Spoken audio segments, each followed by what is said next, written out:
Oh, welcome everyone to the second night of the Barfoot and Thompson New Zealand Badminton League. And if last night was anything to go by, we are in for another thriller. Raina Phillips alongside. Wow, you still buzzing from last night? Oh, so good. That golden game, just insane. So good. And we're going to see, of course, another two teams tonight, some new players, some old faces as well.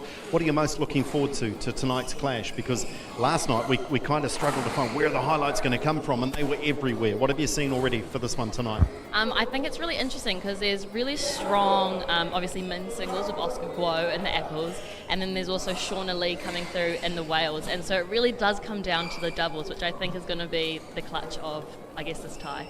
We're going to have a look at those lineups momentarily. Remember, what you're going to see tonight is fast-paced badminton. All of the games, best of 3 to 11.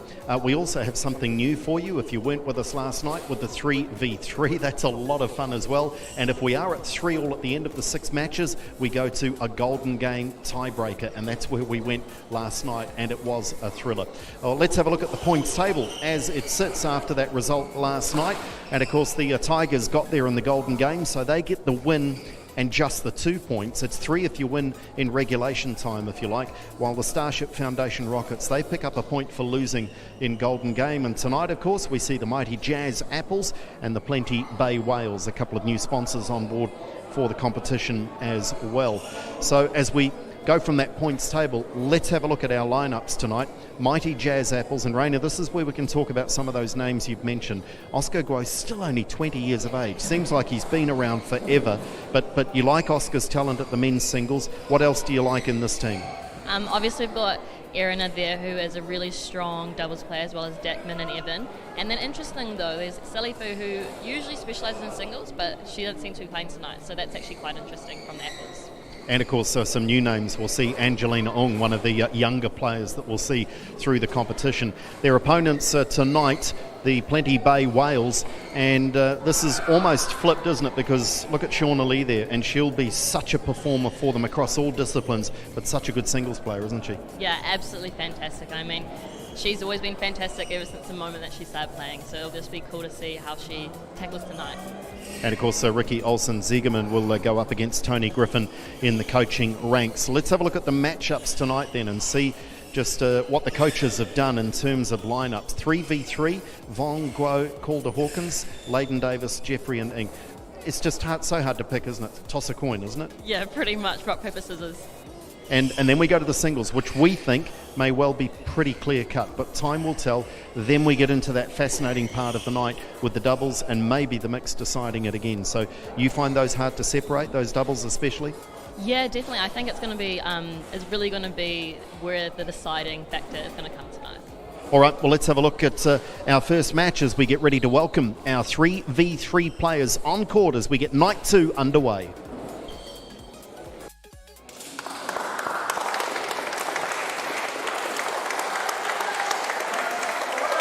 So the players are heading to court for the first game tonight, led out by the mighty Jazz Apples combination, the triple to take on this one of Dackman Vong, Oscar Guo and Erina Calder Hawkins up against the Plenty Bay Whales trio of Oliver Layden Davis, Adam Jeffrey and Jasmine Ing.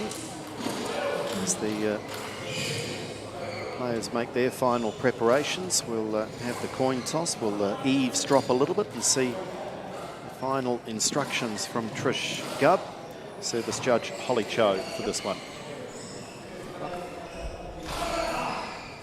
Second. And the players greeting, and well, everyone's catching up. This is great. Holly's not missing out there. It's been a few yarns. I think there's a, oh dear, I think there's a bit going on here. There's a bit going on here. Adam, so they're in good spirits. Let's have a listen in. Black called. Green. Your choice. 1 moment. And this is where Trish got the 3v3 last night. I know. So she's got to write down all this detail. Have a listen, folks. Who's receiving? Adam is receiving. Who will be your first server?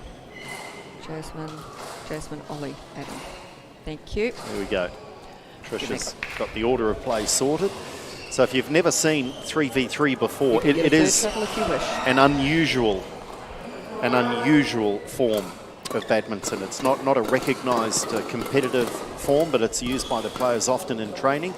As we have a look at our players out on court, first time we'll see them this season, of course. Jasmine Ng at 24 years of age and is a doubles and mixed specialist, as you can see from those rankings.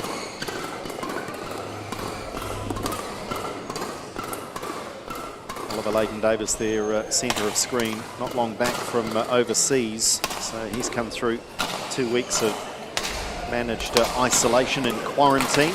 30 years of age, and certainly the most experienced player in this competition, and will lead his team, I'm sure, as a captain. Dakman Vong at 20 years of age, at #1 ranking in men's doubles, and that will come in handy a little bit later tonight as well when he partners Evan Wong in the men's doubles.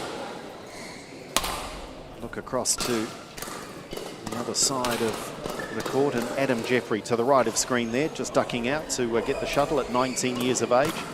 Adam is another, tends to specialise in the doubles and the mixed, and I think he'll be one of those players that will be all the stronger for having experienced the New Zealand Badminton League format last year. And closest to camera, Erina Calder-Hawkins at 22 years of age, highly ranked and much respected doubles and mixed player. This is, though, Raina Phillips, a lottery, isn't it? Good players all. Yeah. So we saw a tactical difference last night in the way the teams were approaching things. There's Oscar. Sorry, Oscar, we left you off, and we shouldn't do that at 20 years of age. And he's these days immersed in his medical studies as well as his badminton. But it will be fascinating again, especially defensively, to see how they line up. Do they all head back in a line? Do they leave someone up near the nets? How do they approach it? Ready to play? Yeah, honestly, I just think it comes down to each individual trio and just how they exactly want to tackle it. Is it on field, or will they have spoken about it? Will they actually have a plan? Well, let's find out. I'm guessing that might be it's on field. So let's see how they adjust and how they play. What we do know is that a victory in this match is critical to try and springboard your team onto a winning night. Remember, 6 matches in total make up the tie. Each match is a best of 3 games to 11. And if we are 3-all at the end of the night, we go to a golden game, which is 1 game only to 11.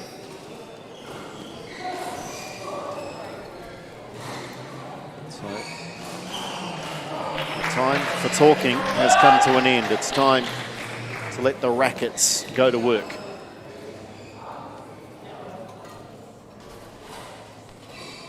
Ladies and gentlemen, on my right, Mighty Jazz Apples, represented by Dakman Vong, Oscar Gore, and Erina Calder-Hawkins. On my left, Plenty Bay Wales, represented by Oliver Leighton-Davis, Adam Jeffrey, and Jasmine Ng. Mighty Jazz Apples to serve, Erina Calder-Hawkins to Adam Jeffrey. Love all, play. Adam Jeffrey all over that to start with, so Erina just over. A little nervous with that first serve. And so too Jasmine. Definitely the 3v3. You can see adds an extra pressure on that serve.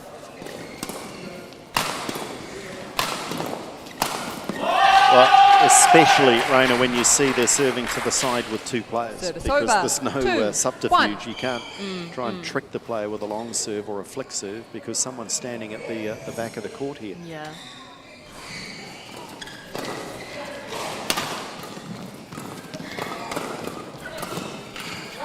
Great play there from Dakman. Service over, 2-all.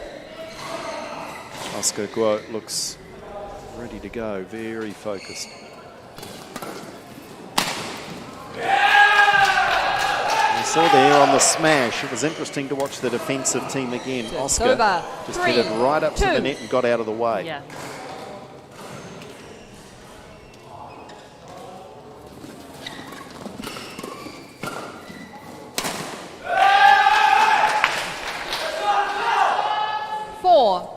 2.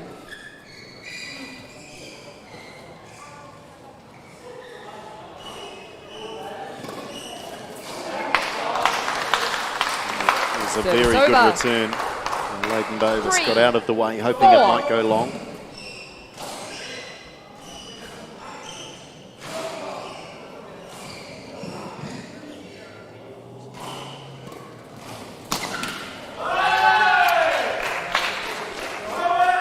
Service over. 5-3.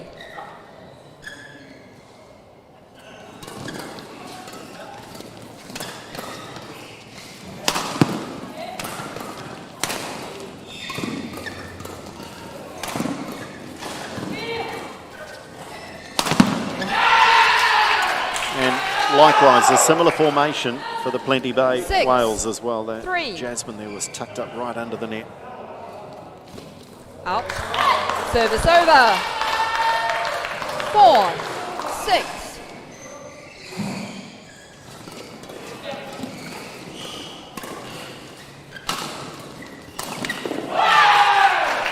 Really can't afford to be giving Service over.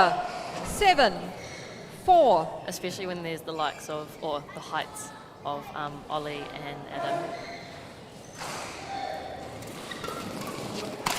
And it's a Service over. easy one missed 5, by Jeffrey. 7. And despite their best efforts, the Plenty Bay Wales, they can't go too far clear.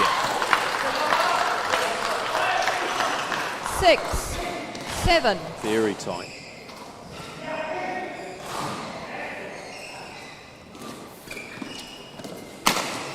Ooh.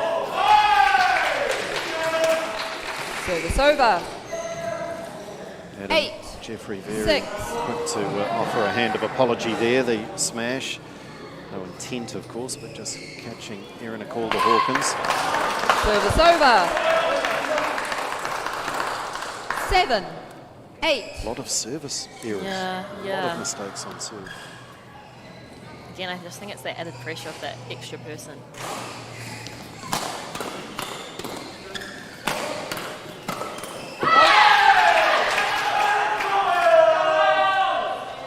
Service over. 9-7.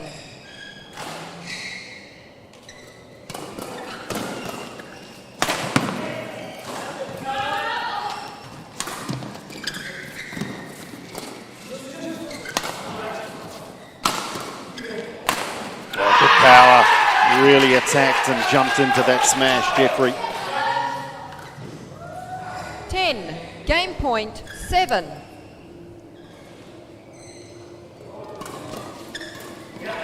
And they get it. Game.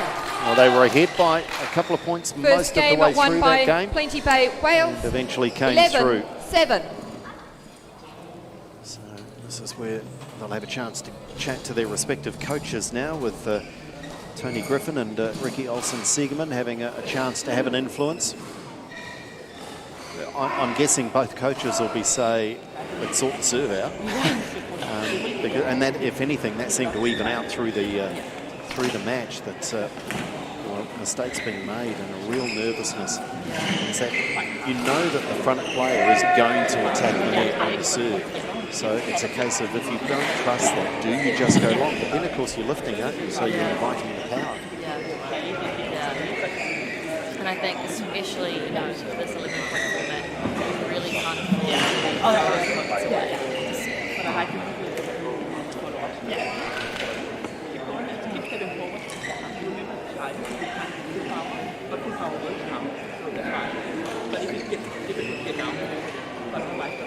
These coaches involved in last year's competitions,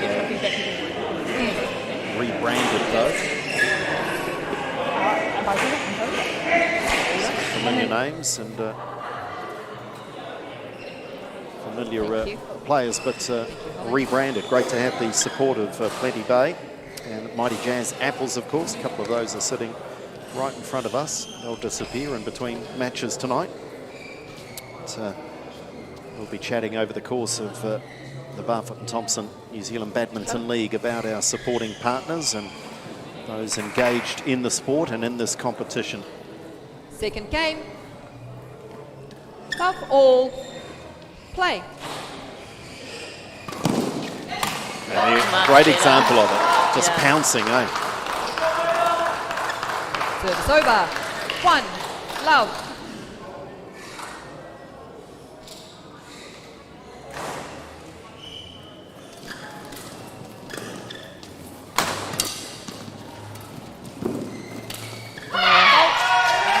Desmond was quick to pounce on the lift there and put it away at the net.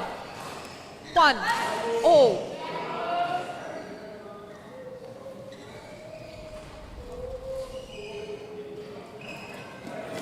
Out. Seems it's one service area Service over. error each for 2. players. 1.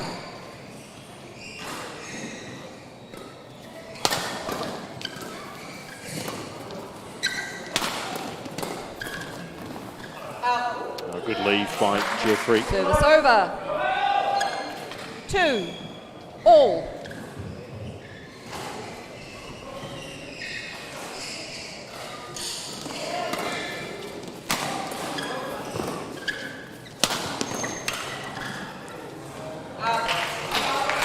One caught the frame. Service over. 3. 2.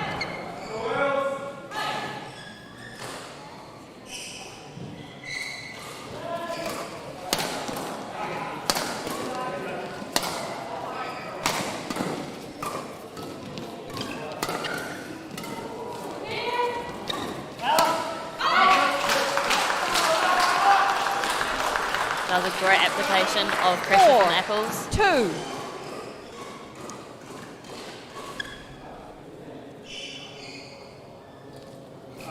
Out. Service over. 3. 4.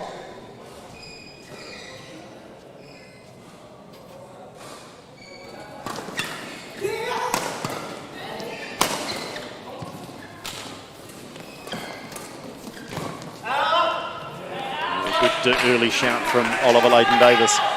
It really is. It's almost a disadvantage to be serving Yeah. in 3v3. Yeah. You see so many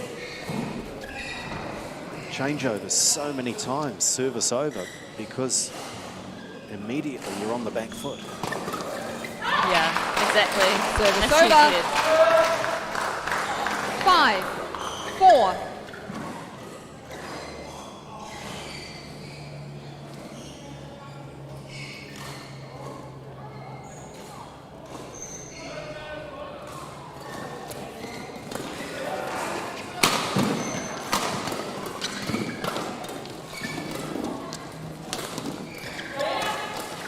Well done, Jeffrey. Didn't go for all-out power there. Service over.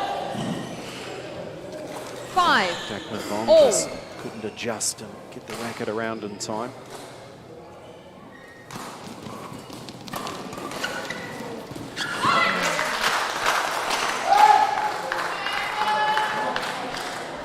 Service over. 6. 5.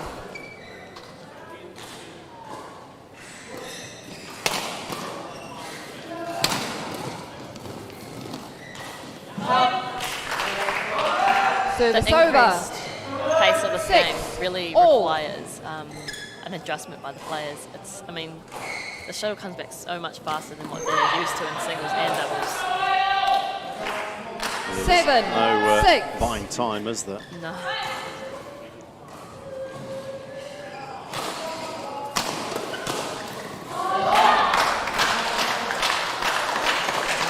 Service over.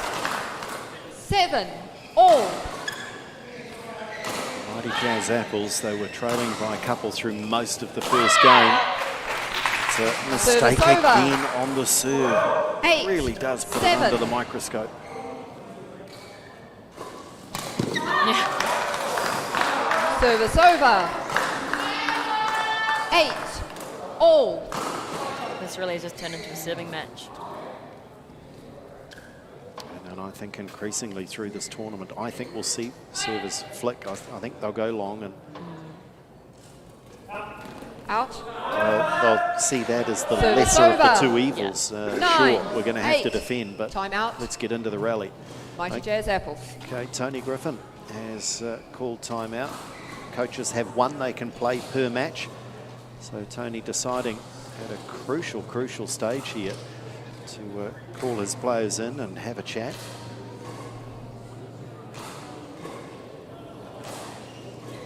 Clearly has a message in mind as well, Tony. He's seen something. Players, though, they do practice, but it's often just a bit of fun, isn't it, playing 3v3? Yeah. But then again, I mean, we usually play with some form of incentive on the line. Okay. So it's like winners, or like losers by jokes. 9-8. Play. That is serious. It's very serious, very serious.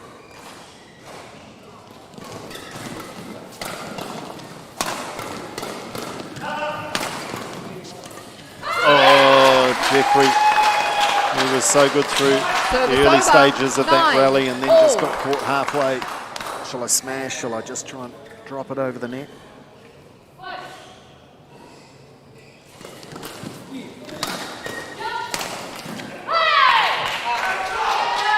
Service over. 10. Back. Point. 9. Match point, but it's on their serve. It's gone wide, so they do win it. 11-7, 11-9. Leighton Davis, Jeffrey and Ing, the Plenty Bay Whales, pick up their first point, as in towards a possible victory tonight in the Barfoot and Thompson New Zealand League. So the two new teams, it is the Plenty Bay Whales that are underway with a winning start. But again, what stands out for me there, Raina, is 11-7, teams are going to 11-9. have to adjust. They're going to have to figure out a tactic. How do we get into the rally when we're serving? It's going to be one of the keys, isn't it? Yeah, definitely. I think it will be, as you said just before, on how much more often players are actually going to be looking to flip that serve. But yeah, I think there's so many areas of adjustment that those players are required to do. The pace, the defence format, it's just, I think it is definitely an interesting dynamic it's bringing to the league. But for this game that just happened, the Wales took it out and it looks like we're going to have them over, and let's hear from the winners now. Here comes Adam, Ollie and Jasmine. Welcome in, guys. This is fascinating watching this 3v3, and it seems to me if you're serving, you're in trouble because it's almost a disadvantage, isn't it? Because you know there's two players there ready to go. Yeah, in a way, definitely, because someone's just up there pouncing it. If you flick it, the person behind's got it. So it's definitely takes a lot of nerve to serve in 3v3. Ollie, are you guys still working out tactics in this form? I mean, talking with Raina, she's saying that, we play this for fun and we play it for a little bit at the end of a practice session, but are you still working out tactics in a competitive environment? Yeah, absolutely. I think we're always trying to build on what we've got. So if I played a little bit in training before this, but again, it is a fun game, so there's always some form of tactics there, especially you usually play for something, so it gets a bit competitive. But to actually bring those tactics into a competitive match is something a bit different. Well, you're underway. Jasmine, hi, well done. Congratulations, got the first point on the board for the new team, looking nice as well. Good luck for the rest of the night, guys. So Plenty Bay Whales are underway with a win in the 3v3 here tonight, and that is important because it is such a close and new discipline that I think every night that's going to be seen as a pivotal match in the overall tie. Stay with us. Up next, it's the men's singles.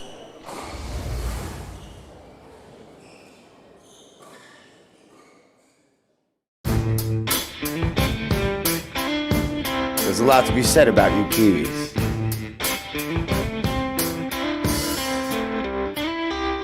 You like breaking new ground?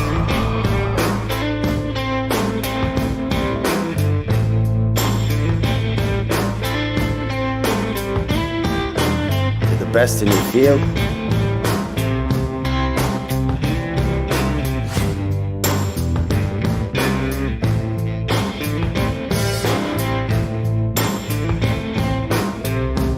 Stand up for what you believe in.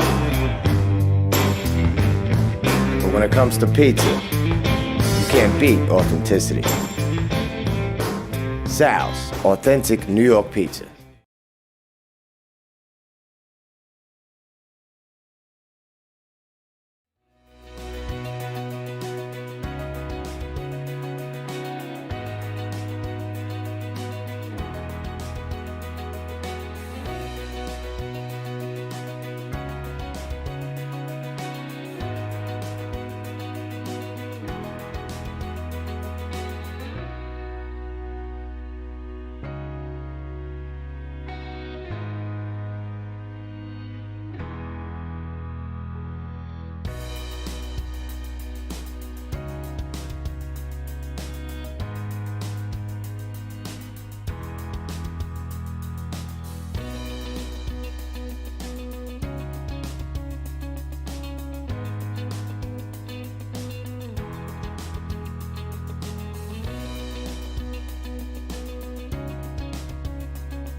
Well, welcome back. Welcome back, everyone, as we get back into the action. The Barfoot and Thompson New Zealand Badminton League. As we see already tonight, it is a win for the Plenty Bay Whales, and they've got themselves on the board with that win in the 3v3.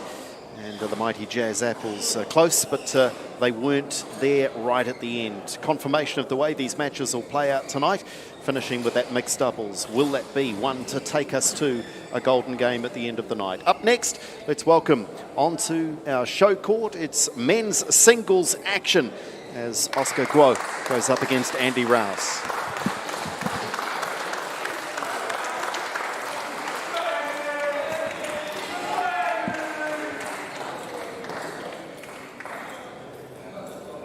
So Oscar leads the players out, and Andy Rouse, this will be a huge challenge for the 22-year-old, but one that I'm sure he's looking forward to. Oscar Guo was a little inconsistent in the league last year, and he'll be looking, I'm sure, for an improvement in that area. Such a powerful player. Green or black? Black. You are green. Black. Service or end? Left end. You service or receive? Receive. I think Andy might have won the toss and not been given the choice there, but never mind, he just rolled with it. He rolled with it. But he is such a powerful player, isn't he, Oscar Guo? Always good fun to watch. Yeah, just brilliant. Explosive and plays the game at 100 miles an hour, and that's not to take away the skill that he has on that racket of his as well. He can play some deft touches. But, at 20 years of age, he's already been on the scene for so long. And, dominated in Oceania, just about every age group level, and has had his share of success at senior level as well.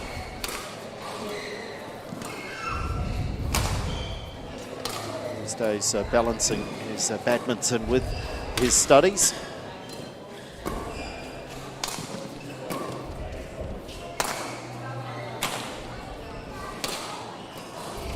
Maybe a few nerves here, Raina, for Andy Rouse. This is a big opportunity, and I'm sure he's played Oscar on numerous times before, but not when the lights are full glare and the TV cameras are on. So a big opportunity for the 22-year-old. Yeah, absolutely huge. I think when you get opportunities like this, you really just have to go for it. And something I love with Andy's bio is if he could describe his on-court persona, it would be in 2 words: full send. I appreciate that. I love a full send. He's currently ranked at number 19 in men's singles, playing out of Auckland. And also in that bio describes a recent highlight as joining the New Zealand development squad. Yeah. So some of the coaches have an eye on Andy Rouse as well. And it's brilliant as well because similar to Ready Courtney to Trillo, play. both these players came out of Counties Manukau. And it's just really cool to see, just all of our associations actually find those opportunities to be represented in such a league. Yeah, and again, we talk about it just about every night, that this is an opportunity for players to make a name for themselves, to gain that experience against some of the best in the country. On my right, Plenty Bay Whales, represented by Andrew Rouse. On my left, Mighty Jazz Apples, represented by Oscar Guo. Mighty Jazz Apples to serve. Lobo, that's it.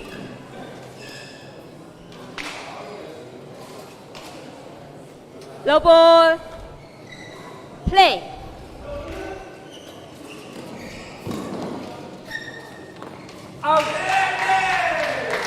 Yeah, that'll just slow that heart rate a little, One love. calm things down.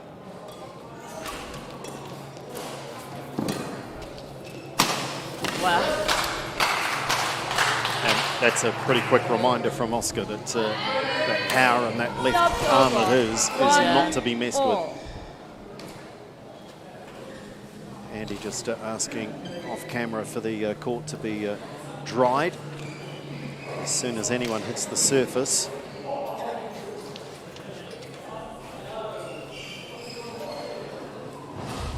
While Oscar paces. He loves to play at a quick clip. He also loves to lead. Play.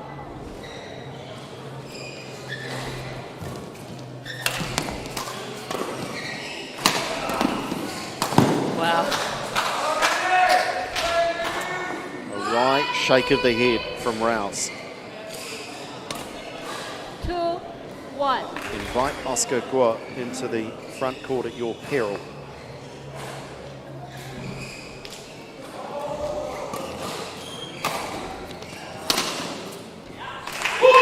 Great return there from Andy. Still able to hold his own, which is actually really cool to Subs see. over. 2-4.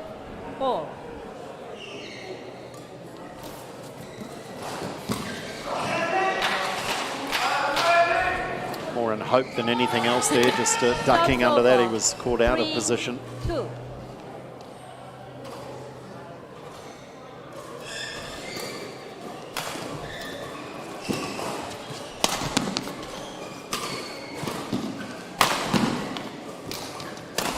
Oh, That's there good. we have it. That's good. Andy full send. Subs over. 3-all.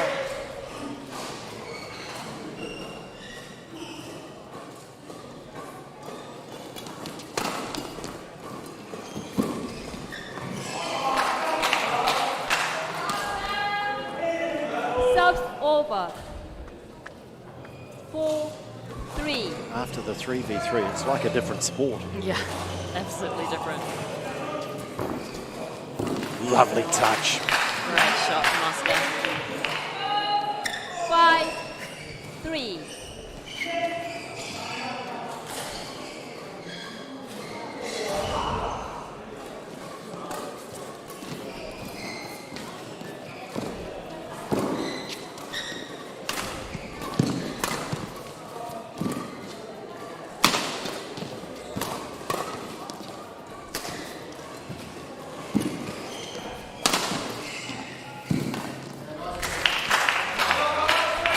Patience on that occasion from Oscar.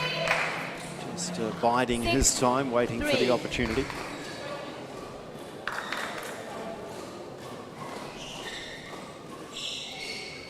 Race to 11, a good start, quickly disappears, doesn't it? The margin now 3.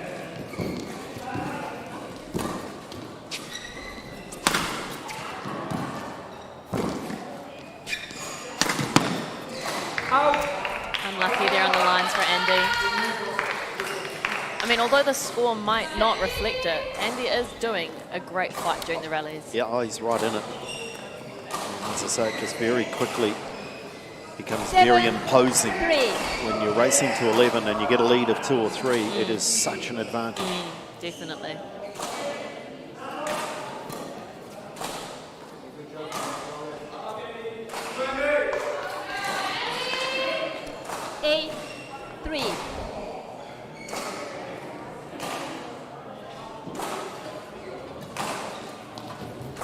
And now starting to race away with it is Oscar Guo. 9-3. Play.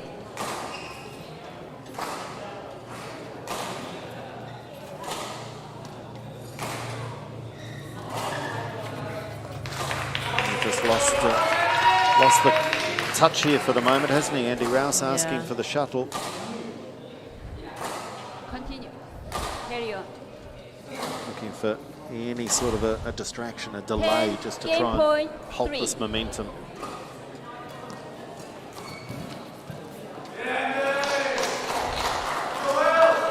Subs over. 4-10.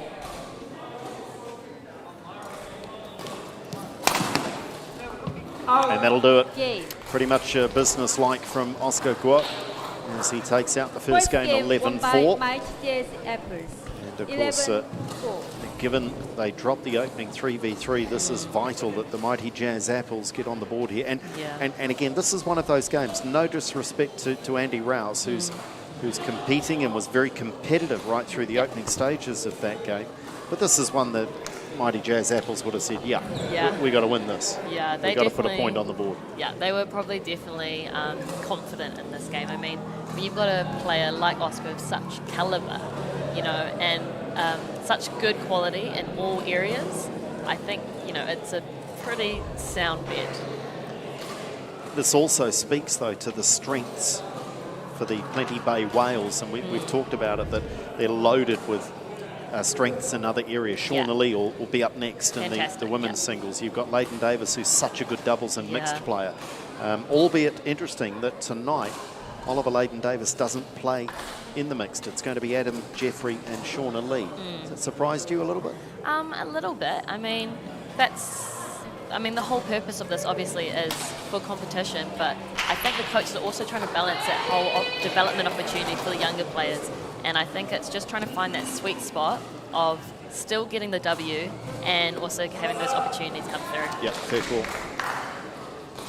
Second game, low ball, play. The break's not done him any good because he dropped 2 or 3 into the net. No. And Andy Rouse is just a little off his game here. Yeah.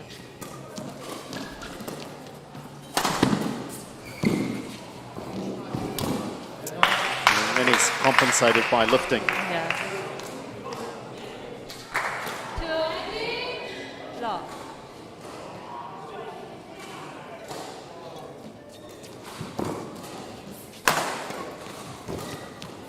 That's better. Great. A great shot to get a score on the board. 1, 2.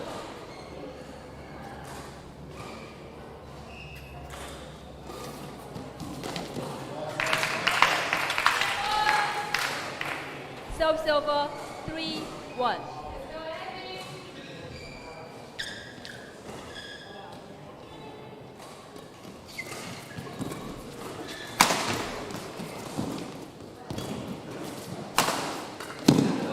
And again, moving Guo around the court, side to side, take the power away from him if you can.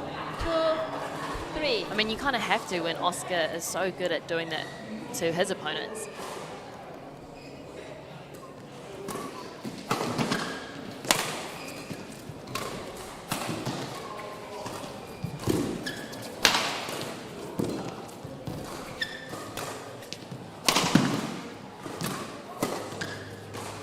Too much on it.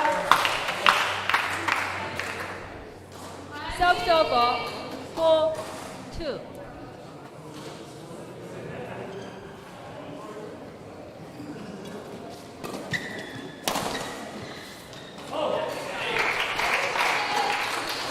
Similar pattern to the first game with 3, Andy Rouse 4. able to stay with Oscar Guo through the early stages. Can he maintain contact here?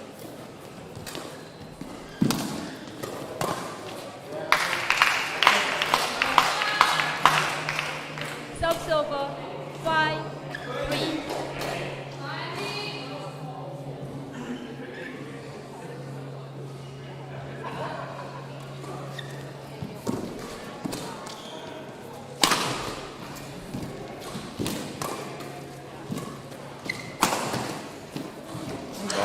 Rouse has done very little wrong there. Yeah. Guo was just in the right place, right time. Yeah, and I mean, I couldn't fault anything 6, of what 3. Andy did. His shot selection Play. was, in my mind, great. It's just, as you said, Oscar's just a beast.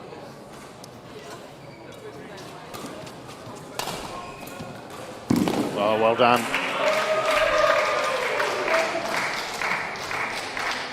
Service over, 4, 6.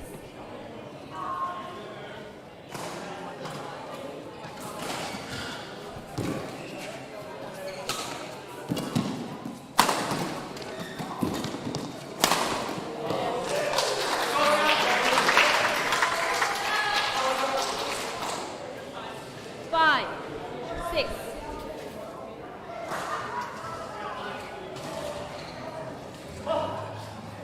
Remember, the coaches have 1 timeout per match.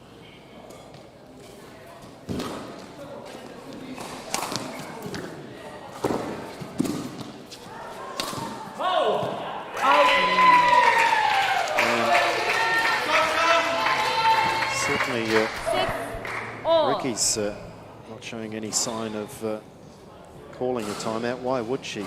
6-all second game, but I wonder if Tony's thinking about it.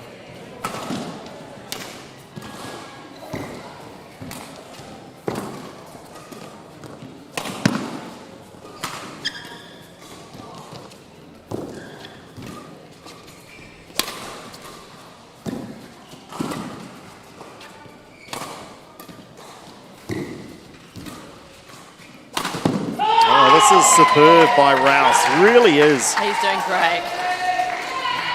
And I think it's where he's coming through really strong. It's just in his patience. Because I think when you're going up against someone like Oscar, it's so tempting just to try get all your best shots out in a rush. But Andy's just really committing to that long game and actually just creating those opportunities or just sticking with it.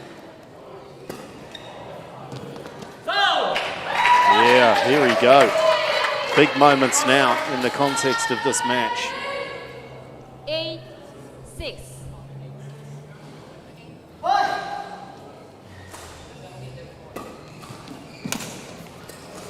Oh, unlucky. Yeah, right shot, just not the execution. Serves over. 7-8.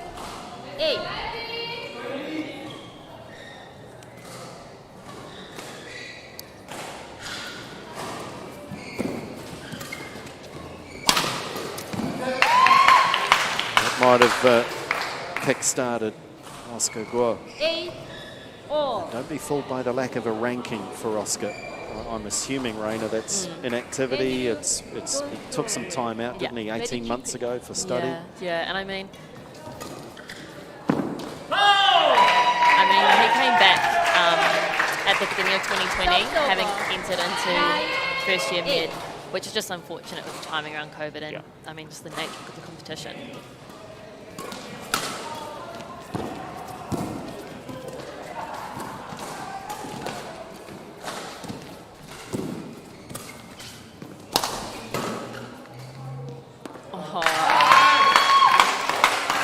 Such good rallies, though.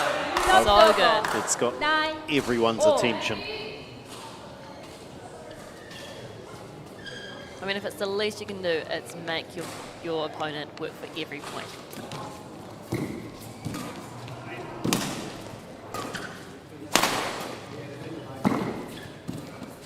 Oh, Guo was there to try and pounce, but almost got there too quickly. I wish I had that problem. He looked to be there, didn't he, to play the winner. 10-9. Now Rouse with a game point to take this into a third. An extremely different game if you look at the score of the first.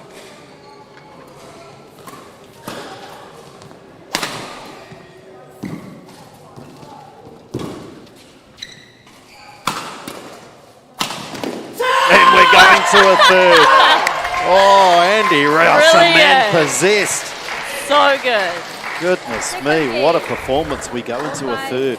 And make no bones about it, this would be a huge upset. Yes. And all the more credit here to Andy Rouse. Yeah.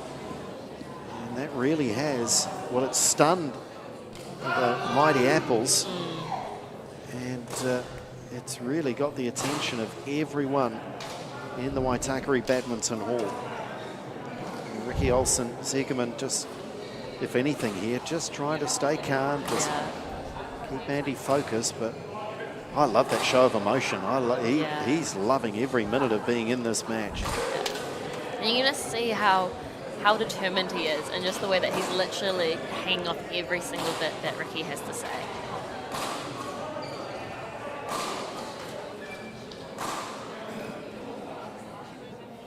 I just want to point out how great his colour coordination is. I know you can't see it in full screen, but I feel like that's planned of his shoes. Yeah, he's gone. I don't know if we can back off and get the shoes at some point, but you're right. You're right, and thank you for picking up on that, Raina, because I wasn't. There we go. I mean, if there's anything I'm here for, it's just for the fashion commentary, eh? You're here for a lot more than that. The point I was about to make is that I'm colourblind. Sorry. So I'll struggle to pick up on some of that, but... well, he looks stunning, I'll tell you that, Andrew. Play. Oh, this Oh, is, thank this is you. all There on. are the shoes.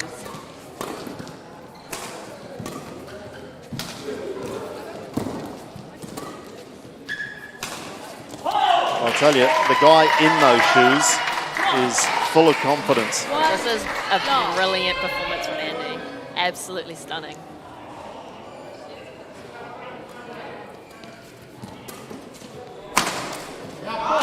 There's that power.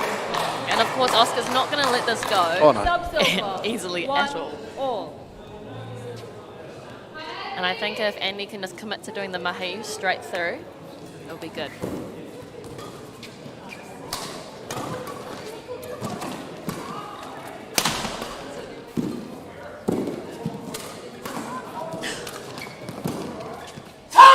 So patient.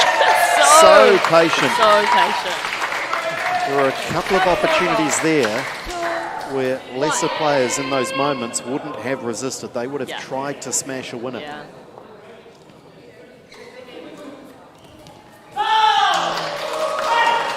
We might be seeing something really special here.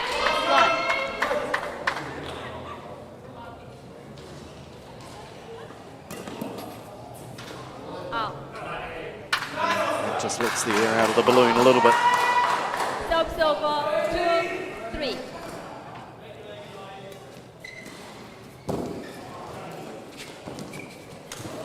Great. That was such great anticipation and just staying on that net and actually taking the opportunity.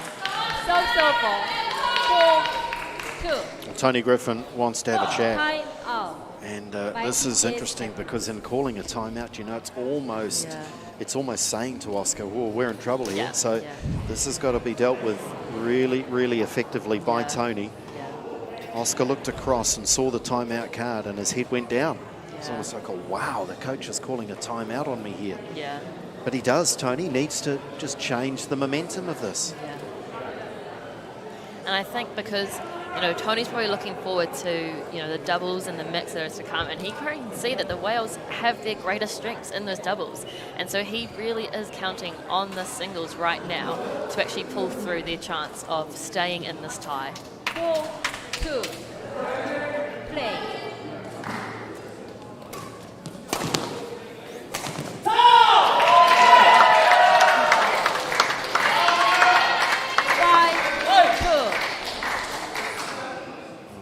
I'm loving watching his teammates watching. We might get a shot of them at some stage. I'd say Ryan Tong, absolute favourite cheerleader. Sub-silver. 3, 5.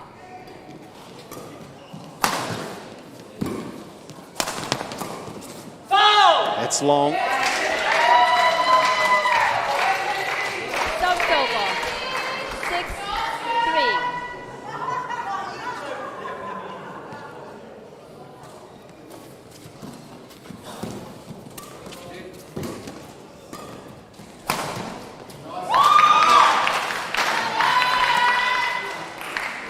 Sub-silver.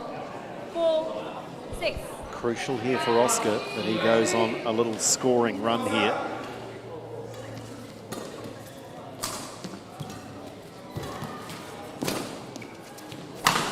Yeah, set it up with the deception with the shot before the smash. 5, 6. Remind me, Ricky hasn't used her timeout card yet. No.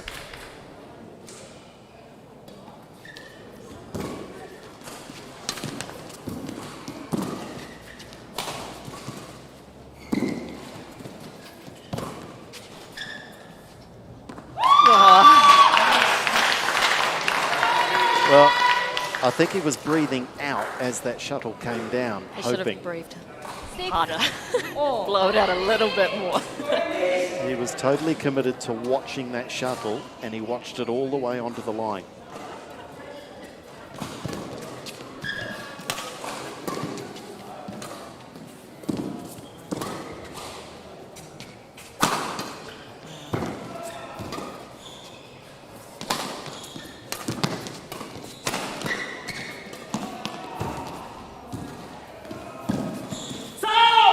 Oh my Gone wide. goodness! Gone wide.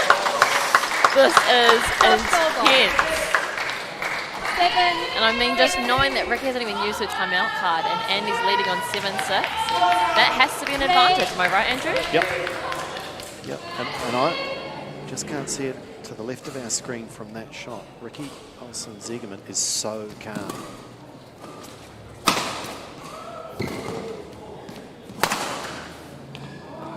There's a bit of adrenaline. That was just a little overexcited. When Andy looks across at his coach, she's just serene. 7. You know, she's not Yeah. overexcited. She's not trying to convey, oh, wow, this is exciting. You might. Yeah, She's yeah. just being very calm, and he Yeah. looks across and thinks, yeah, this is okay. This is normal. 3 points away from a huge upset. Soft over. 8-7. And again, we talked about it last night, Raina. What are some of these players doing over the summer? Clearly, Andy has been working very hard at his game. That's long. Oscar really seems to be struggling today of actually just 7. keeping that shuttle in, which is uncharacteristic of him.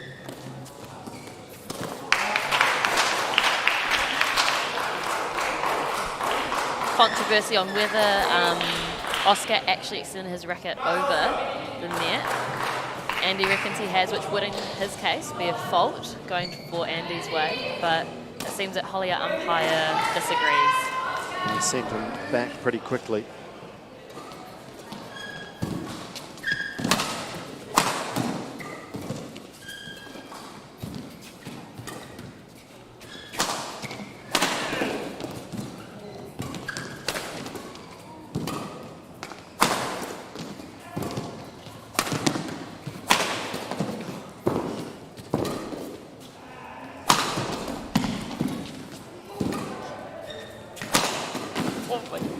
Oh, great badminton. Just absolutely stunning badminton. Wow. Even Ricky Olsen-Ziegerman is smiling and applauding. That is just top draw stuff. And we are 9-all third game. Andy really is giving this game absolutely everything. They'll get a little breather here because late in that rally, Andy didn't quite hit the deck, but certainly put a hand down. And there's a bit of sweat there on that court. He is fighting like the champion player that we know he is, Oscar Guo. You have to ask him to speak. He is in one heck of a match to start this Barfoot and Thompson New Zealand League. And if anything, even though Oscar is the younger player, his international and just the extent of his experience in actual competition, in my opinion, actually equips him to handle this pressure. And so I think this, when it's 9-all, this is where we're actually going to see.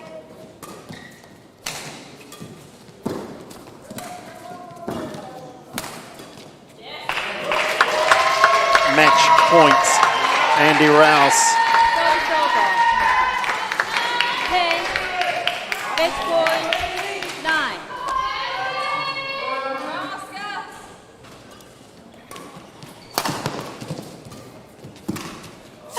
Oh, brilliant, brilliant. Amazing performance, a huge upset. What a win in the fledgling career of Andy Rouse. Oscar Guo is the sportsman as always at the end. He knows how big this will be for Andy, just as it is disappointing for him. But he can have no complaints, Oscar Guo. He's beaten by a man possessed here tonight. That is stunning. That was absolutely brilliant. What an achievement for Andy, who is just, you know, he's identified just recently that how stoked he's been to actually join the ranks of the New Zealand development squad. And just to see, I mean, just him to achieve such an outcome in this league is so exciting to see. You know, he really did give it his absolute everything. A boy straight out of Counties Manukau, moving to Auckland, and let's see if he just continues to move upwards and onwards as he goes through this league. But how absolutely exciting. Anyway, Andy's making his way over to our Andrew, and let's hear from the winner now. Thanks, Raina. I reckon the heart rate on this guy's going at about 300 at the moment. How good is that? I feel it was pretty good to have all the hard training and no tournaments, and then have my first match back like this is pretty amazing. Clearly you were the underdog. You're against a seasoned champion. What were your thoughts going into the match? How do you get yourself into that headspace that you are going to be there? I think it's just the confidence in yourself. And I thought that before the match, that if I played the right tactics and I played to the best of my ability, then I could put the pressure on him. And then once the pressure's there, then anything can happen. What's the key to that with Oscar? Is it taking his power game away from him? I think that we actually play quite a similar style. We like to attack a lot. So I think it was kind of taking him away from the net and not letting him get the lift. Because as soon as he gets the lift, he's quite deadly. So I just try to take that away from him and give it to myself. Amazing performance, mate. You go and let that sink in. Absolutely stunning win to get your team off to the best possible start. Well done. Andy Rouse with a wonderful performance, and that continues the great start for the Plenty Bay Whales. And wow, it's just set the crowd, the teams, everyone watching a buzz. More great badminton to come. Stay with us.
The Barfoot and Thompson New Zealand Badminton League and the stadium set abuzz with a performance we've just seen from Andy Rouse defeating Oscar Guo in the men's singles, and that takes the Plenty Bay Whales out to 2-0 early on. The Jazz Mighty Apples, they've got it all to do, and I tell you what, they've got a huge challenge in front of them here because they're about to be the underdog up against a hot favourite in the women's singles. Still the doubles, men's, women's, and then the mix to come. But let's welcome them onto the court. We're going to see a couple of youngsters, one very new to this level of competition, and the other in Shauna Lee, very much at home in this sort of an event. Women's singles, Well, Angelina, in a funny kind of way, she might well try and take some confidence out of watching her teammate get beaten. Yeah. Because she's just seen Oscar, the favourite, lose, and she's the underdog here, the 16-year-old. So maybe that gives her a little boost, thinking that, well, if Andy Rouse can cause the upset, why not me? Service or end? Receive. Which end do you want? Serve. Okay. 2 minutes. But Kim with the final instructions. And yet another of the young superstars. We'll see Shauna in a moment or two, but it's just wonderful to see opportunities being given to young players. We saw a couple of 16-year-olds get their chance last year. I think of Roanna Palasuk as one. And look how much she improved through the competition, and she's a little superstar now in her own right. Angelina Ong at 16 years of age.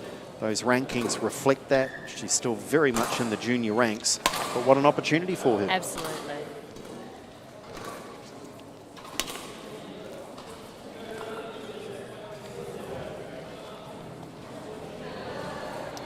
And, Angelina's under-19 ranking, just to give you some context, 6th in the under-19 category at 16 years of age. Shauna Lee at 17, though, look at that. #1 ranked women's singles player in the country. 3rd in the women's doubles, 2nd in the mixed. She can do it all. She is such a star on the rise. So it's crazy again to think there's only 1 year difference between these two, but Shauna Lee bursting onto the senior scene over the last couple of years. Yeah, I actually remember Shauna, I think she just first started playing when she was roughly about maybe 7 or 8. And I actually took her for a holiday program down at North Harbour. I remember even then, she would literally come off from playing all the boys being like, what's next? Wow. And she is she's a bit of an ice queen, in the sense that she has that game mentality. Yeah. And she's so focused. Just such a prodigious talent. Represented New Zealand at the World Junior Championships in 2018, and the Oceania Junior Team Championships 2019. Won the women's singles at the New Zealand Nationals back in 2019. Play. So already a decorated career at senior level. And I mean, to add to the fact that she won the seniors while still being a junior, I mean, that is... To win a senior national title is obviously a feat in itself, but to do so, as you said, at such a young age, while still competing at her junior levels, is just incredible.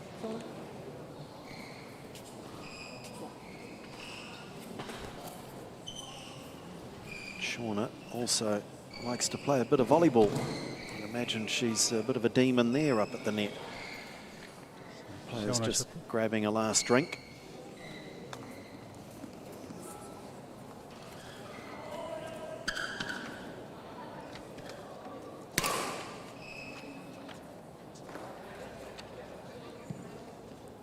So the Plenty Bay Whales, hot favourites here to win and in the process to go 3-love up in the tie. Which is always Ladies and one gentlemen, ideal situation you hope on my for. right, Plenty Bay Whales, representing Shauna Lee. And on my left, Mighty Jazz Apples, representing Angelina Ung. Plenty Bay Whales to serve, level.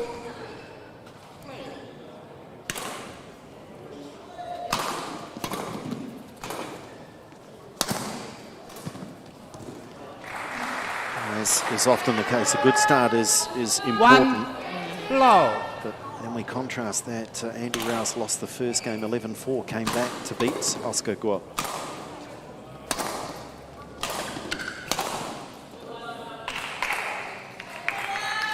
Too low. And Shauna's a front runner, isn't she? If she gets out in front, she'll play at a fast pace. In the blink of an eye, 11 points will be gone. Oh, and she's got her touch early. 3 low.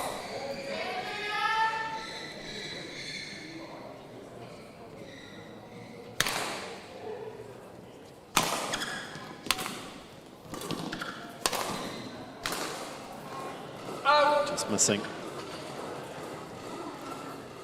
This will be interesting, Four, Raina, to see if love. Angelina's brave enough. Can she slow the game down? Can she? And she's just done it there. Can she stop the momentum?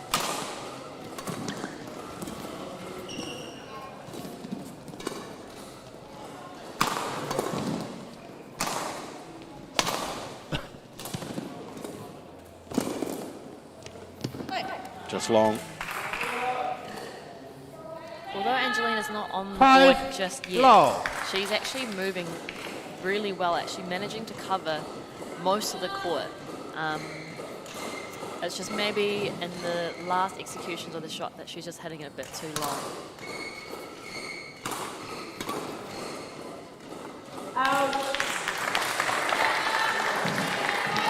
And she needs to celebrate these small moments. 5. She's on the board, take a couple of big breaths and get a good serve away.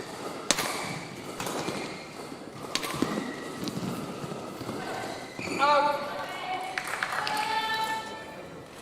think she's just trying to Service maybe over. do 6.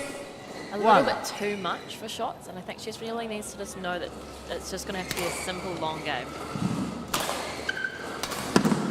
Which is easier said than done when you're up against that sort of talent. Yeah. That is just stunning. 7-1.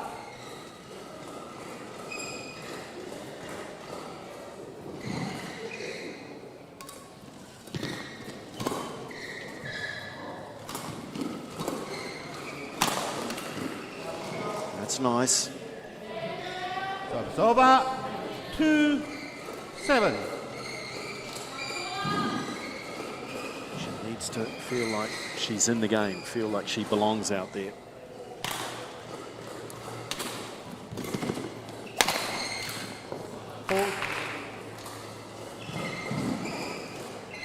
Shauna does make that shot look easy. There's the Plenty Bay whales destroying the apples.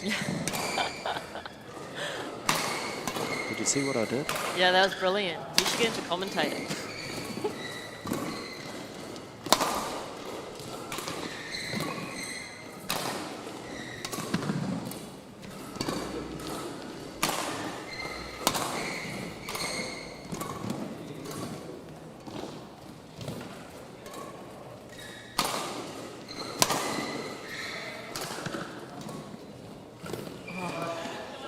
Missing the last shot, but Raina, I reckon that's what you were after, is it? She's getting into the rally and just getting herself into the game.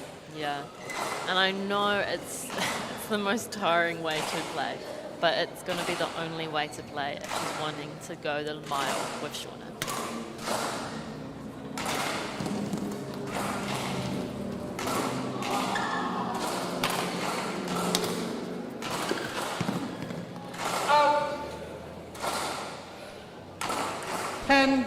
8.2.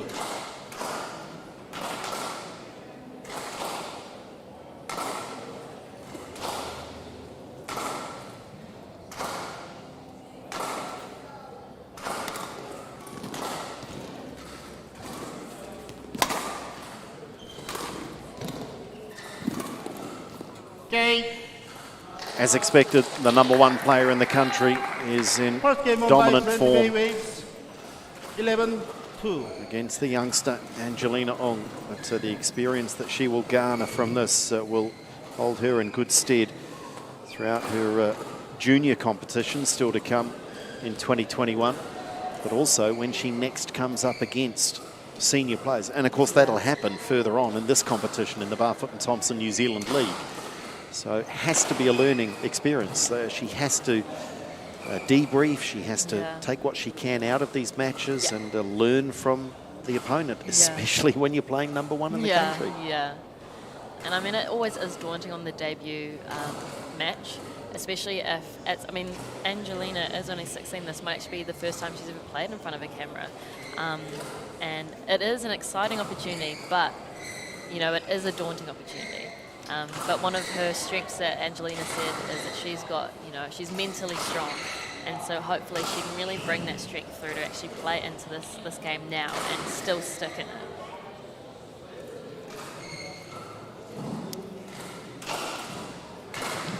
Tony Griffin will be touring as much as coaching, and there is a subtle difference in the two. It's not purely about a victory or trying to get the win here. There are smaller goals, smaller opportunities for Angelina Ong to progress in the context of this match. Shauna Lee. Second game, level, shown us play. already just why she is number one.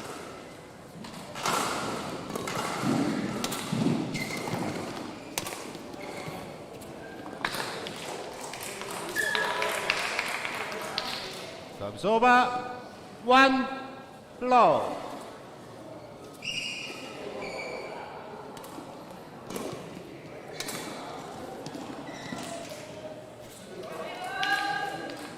Service over, 1-0. Play.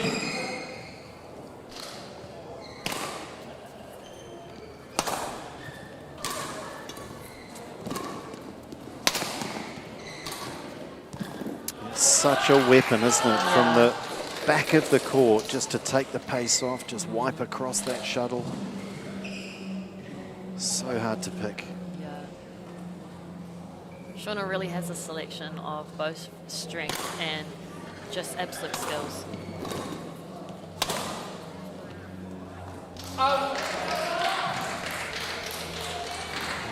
You know it's a weapon when she makes it look so easy. And I'm sure we'll see another couple of examples. Watch from the backhand corner at the back of the court for Shauna Lee when she goes cross court with a drop.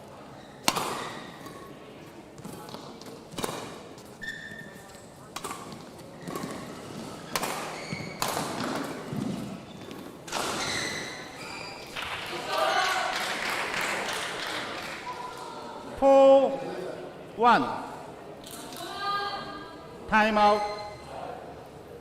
Tony, Mighty Jazz Apples. Tony wants to have a chat as we hone in here on Ricky Olsen-Siegerman and Shauna Lee in complete control, 11-2, 4-1, and the Plenty Bay Whales in the broader context are in complete control. If they win here, they go 3-love up, and the very worst that can happen for them tonight is a golden game.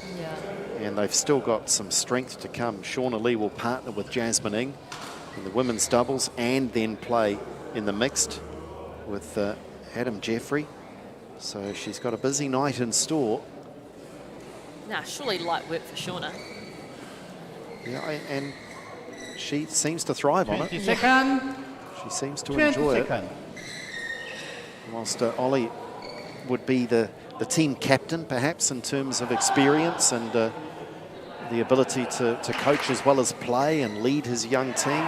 I don't think there's too many doubts here. Shauna Lee is the star of this team. Yeah.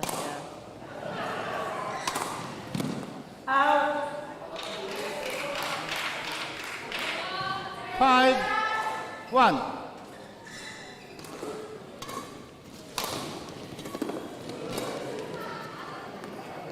It's gone wide.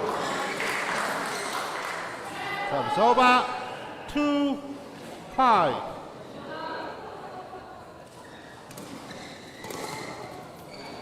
And mixing it up with the serve, good deception. 3-5.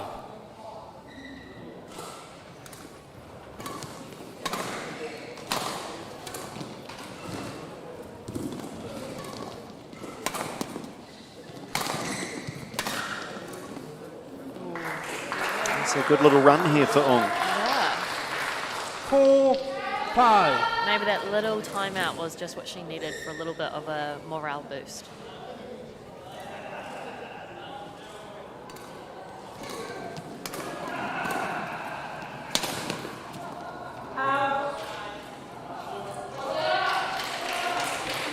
It's over. 6-4.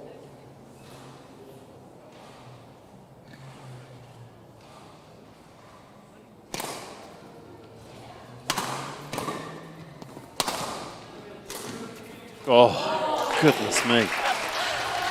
Oh, it's unfair. And it's criminal. When someone has that amount of talent, 4. goodness me.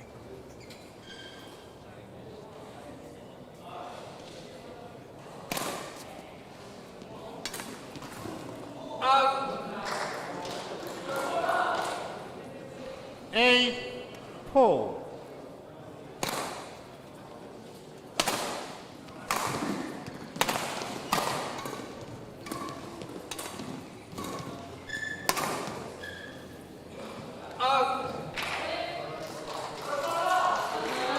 Shauna Lee's 9-4. put a halt to that good run for Angelina Ong, and now it seems marching to victory. Nice measured response there from Ong.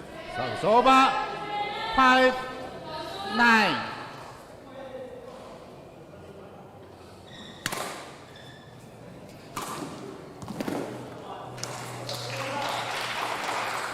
Service over. 10. Match point. 5.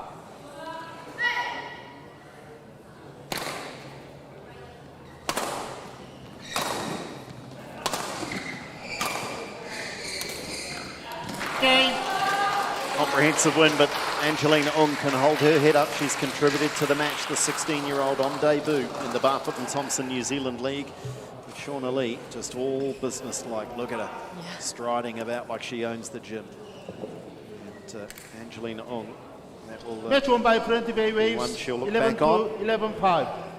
And I'm sure have a few things that she can pick up on and learn from playing the number one in the country. Shauna Lee's going to have a busy night though, Raina, so she's 1 from 1, but importantly, for the Wales, they are 3 up, 3 matches, 3 wins. Yeah, the Wales are doing absolutely fantastic. I mean, this really is the ideal start-up to any tie, really, just to be able to take all pressure off the upcoming matches and just let your players just play. But with that being said, real cool to see Angelina just really get out there. And I mean, although it might not be the win that she got, great learnings that she can actually take from that and hopefully just continue to apply to every single game that she gets to play in this league. But yet again, Shauna really has come out on top with just the level of skills that she has. But here we are with Anju. Thanks, Raina. Shauna, well done. I guess you kind of know what it might be like for Angelina as a young player coming into a tournament like this, a few nerves there perhaps. You've had that experience for a couple of years now playing at the top level. It's tough, isn't it, for someone coming in? Yeah, for sure. Like, I remember when I was like playing against all the like good people, it was so difficult for me. But I guess the good thing about it is they can play with no pressure, whereas like, yeah, but she did really well for how she played, yeah. For you, what have you been up to over the last couple of months, over summer so far? Have you been working hard, or have you been at the beach? What have you been up to? I've been at the beach.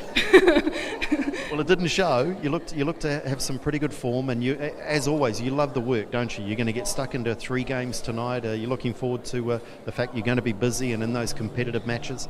Yeah, I'm always looking forward to like playing with other people on court, like not just by myself all the time. Yeah. Well done, congratulations. A win for the Wales, and they go 3 up in the tie.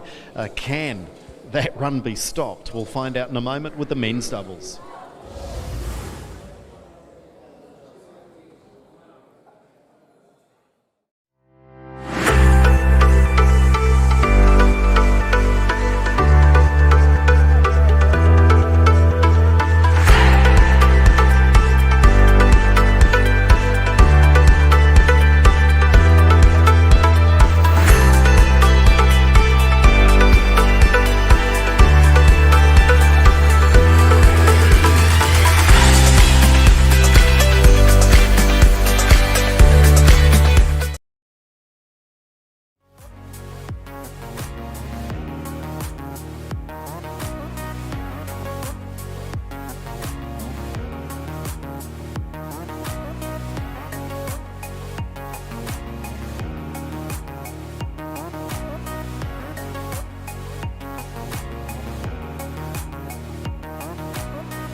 The Barfoot and Thompson New Zealand Badminton League, welcome back as we play here tonight at the Waitakere Badminton Hall. Over the course of the next 3 weeks, we're going to take you around the wider Auckland region, heading to North Harbour, amongst other places, as we take this show on the road. At the moment, it's the Plenty Bay New Zealand Wales who are in dominant form. 3-love on the tie. They've won all 3 matches played so far. That means the mighty Jazz Apples, if they're going to force a golden game, they've got to win everything from here on in. Men's doubles, women's doubles, and mixed doubles. Let's welcome onto our show court. It is the men's doubles, and Dakman Vong, #1 New Zealand ranked player in this discipline of the game, is going to need to lead his team to victory, give them some hope here tonight. Dakman Vong partners Evan Wong, and for the Plenty Bay Wales, Oliver Leyden-Davis and Ryan Tong.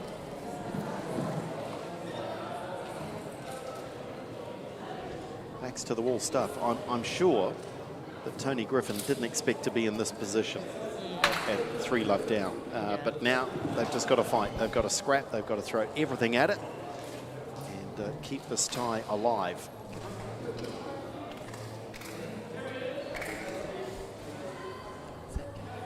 Countback can be a feature as well. The teams are level later in the competition, so it is important that you try and win every match that you can. Yeah. And of course that comes into play for the final placings for that super important $20,000 on the line.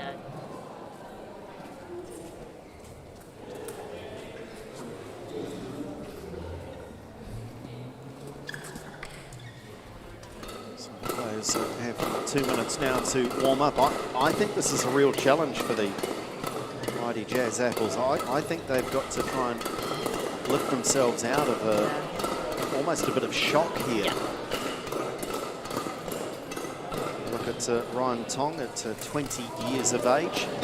Men's doubles ranking of 14. Pretty consistent across those rankings. He did, of course, play in the New Zealand League last season, so he has that experience to call upon, but he certainly is the junior of the two in the Wales partnership. Dakman Vong on the far side, also 20 years of age, and he is the #1 ranked men's doubles player, and it is quite a specialist discipline. 11th in mixed, not ranked in the singles, so he throws most of his energy at men's doubles. Yeah.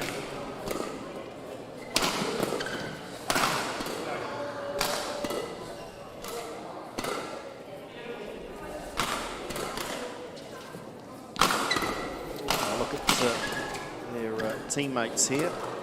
Oliver Leyden-Davis, 30 years of age, a veteran on the badminton scene now and still chasing the lure of the Olympic Games. He's just returned from having played overseas at a couple of tournaments through Asia, trying to chase those ranking points. Evan Wong at 19 years of age, men's doubles ranking of 18. Ready to play? Hard to pick this one, Raina. Hard to pick. You've got that #1 ranking with Dakman Vong. You've got the experience of Leyden-Davis. He's #2 in men's doubles. I think this comes down to which of the two pairings gels quickest and gets their formation going.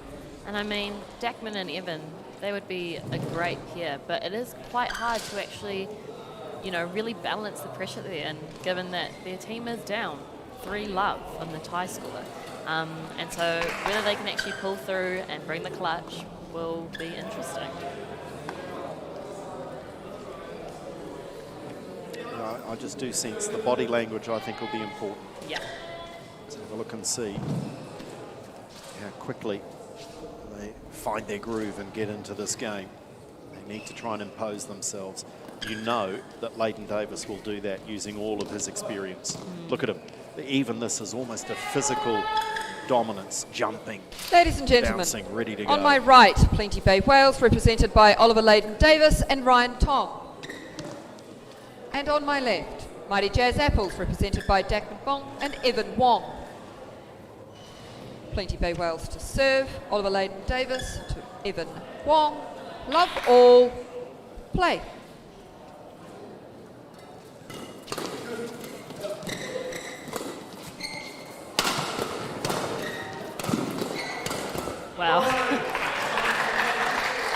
statement. 1, love. You don't always see, if the camera angle is high, is the advancement, the player. Shot, step, just dominating.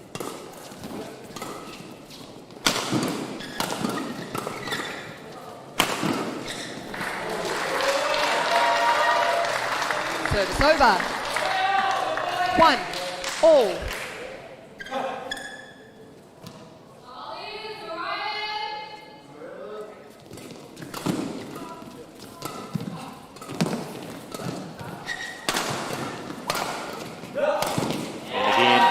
At the net. Service over. 2, 1. I mean, Ollie, just having returned from that tournament in Thailand, really is at an advantage, having been at such a peak level and just being able to bring that back.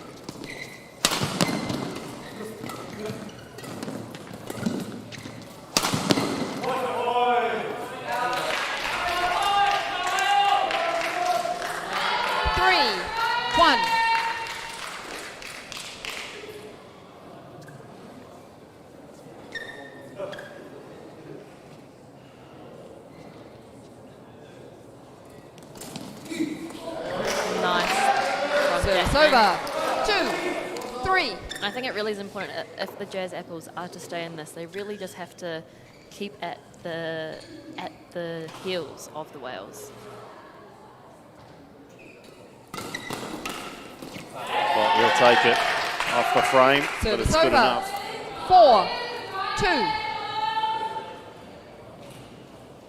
Ryan Tong is multi-talented, played the violin for over a decade. Notice in the bio, it doesn't say he still plays. Oh. It's all going the way of the Wales tonight. Oh, goodness me. Look at the 5, smile. 2. Stokes.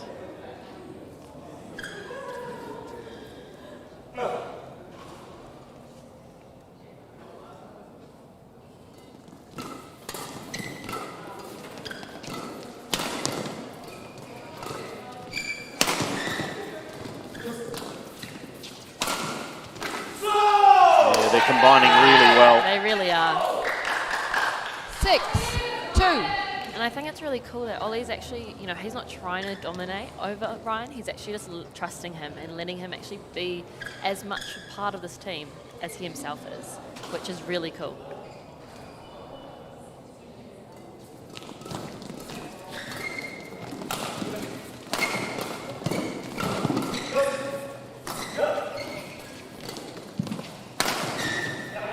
The movement is flawless. I'm just watching the movement, not even watching the shots, and 7, it is flawless. 2. It's almost like they're on that bungee, that when one player moves, the other goes, and they know exactly where they are on court. Love a good cha-cha slide on court.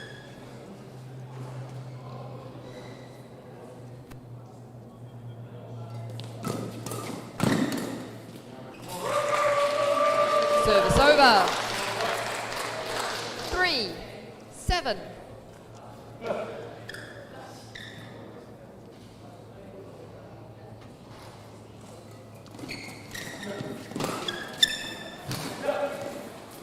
Oh, wow.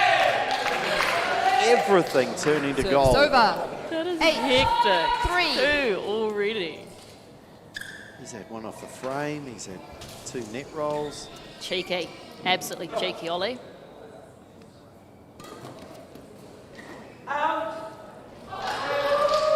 Service over. 4, 8.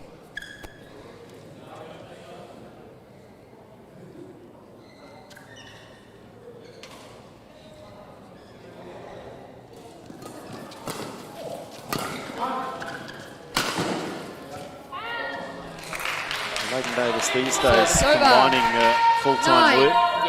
Back in New Zealand, of course, he was based over in Europe for a long time, but back in New Zealand and mixing work with training and still chasing a spot at the Tokyo Olympics. Current world doubles ranking of 67.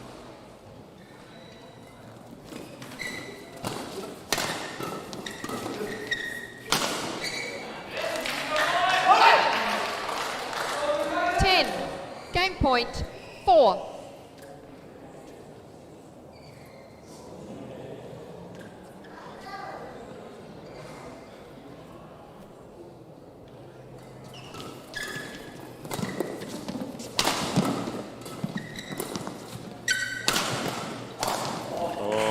upset Leighton Davis, Service over. the perfectionist that he is. 5-10. I think that one halfway down the net.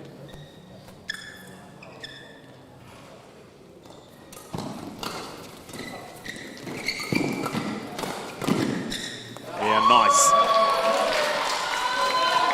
The Apples are doing well to still actually hold that pressure and not just giving it to the Wales, giving it their own 10. Out. Game. I really need to stop saying stuff. I swear every time I compliment someone. First game won by Plenty Bay Wales. You'll learn. 11. It's commentator's 6. curse, and you've dealt it out a few times, but that's a really impressive performance by Leighton Davis and Tong. And I said at the top that for me, the team that combined quickest and gelled was going to be the one that would have the edge, and certainly that looked to be the case with Ryan Tong absolutely in sync with Leighton Davis. Yeah, and I think it really is just that element of gelling that kind of just sets the teams apart. I mean, I know Dackman and Evan are great players, and it just, I don't know, they seem a bit disjointed, a bit mechanical at the moment, and just not really finding that flow of their own game. But whether Tony can just say a few things to turn them around, even if it's just, you know, giving them a refresher, getting their minds back into it, and just refocusing on this game. We'll see. Yeah, and we made the point that the scoreline, I think, has affected them. They've come into this, to all intents and purposes, their team are almost out of the tie, and they've got to find a way of not playing to that scoreboard. They've got to put that out of their minds and almost throw caution to the wind. Just find a release and just go out and have some fun here. Yeah. They look like they're 3-love down in the tie. Okay, Holly.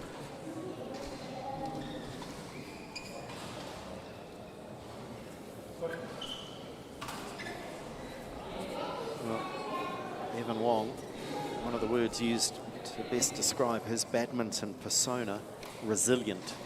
So second game. Let's see if he can bring a little of that here now, because they're under the pump. Play.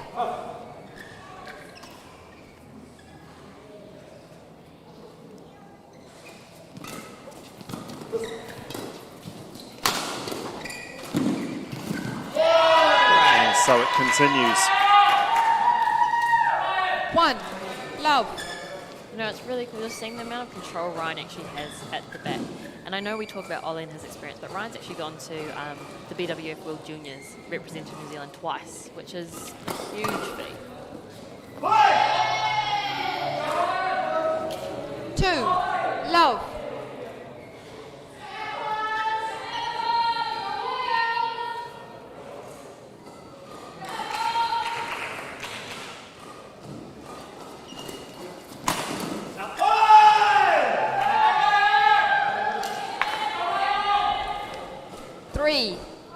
Love.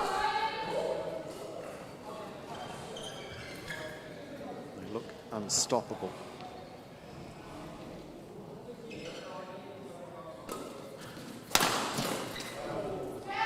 And then we see just a hint of the brilliance 1-3.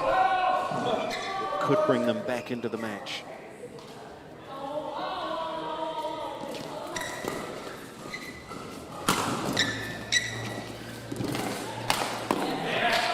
Merciless. Service over. 4-1. Yeah, the Apples really need to just, I guess, find that energy to actually just be able to compete in this game.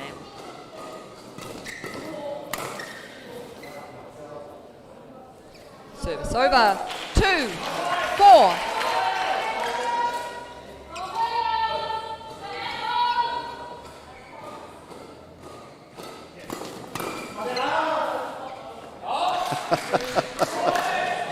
Service over. Reaction from 5-2. Ryan Tong. Leighton Davis, it was almost a fatherly. Whoa, don't touch that. I think Ollie would be stoked to hear you call him father figure.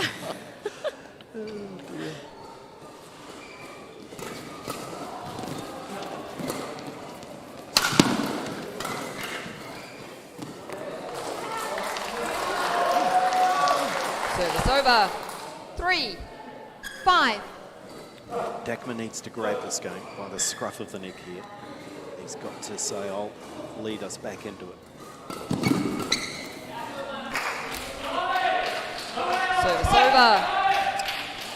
6. We talked about body language. What are you seeing, Raina? What are you seeing across the two combinations? From a professional opinion as a psychologist student, I'm going to say there's definitely a lot more confidence with the Wales. I mean, just look at that, you know, just the way that he can anticipate 7, 3. and just, you know, yeah, I mean. Well, if you can solve this problem in sport, in your career, either during or post your training, if you can solve the mental aspect of sport, you'll be a millionaire 8. many times over. 3. Because how can players find a way to play in a winning mindset when they're losing? It has such a bearing on them. Yeah, it's huge. Yeah. Yeah, it definitely raises the question about mental health and with athletes, which I think is such a crucial thing, and hopefully is something that's going to get addressed more often as, you know, mental health becomes a conversation. 9, 3. Complete control in the match and in the tie. Service over. 4, 9.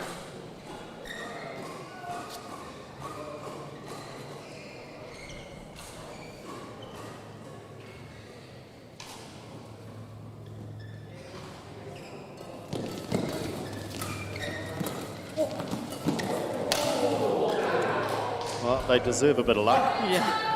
5, 9. It's only fair. Ollie's had 2 near tumbles. And to be fair, that was going to be a winner. Yeah. Regardless. So, a couple of quick points here. And maybe, just maybe.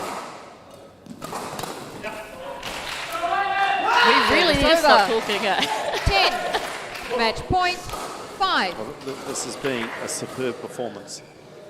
Vong and Wong have just not been at the races here. Leighton Davis and Tong, supreme.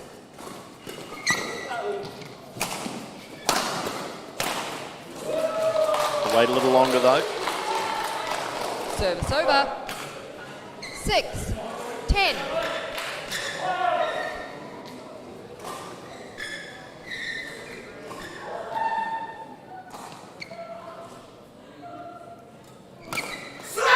Game. There it is, and that confirms the points tonight are going the way of the Plenty Bay Whales. They can't be beaten from here. That is 4-love on the night. 2 matches still to come, but that's really just consolation now, possibly for the mighty Jazz Apples. Match won by Plenty Bay Wales. 11-6, 11-6.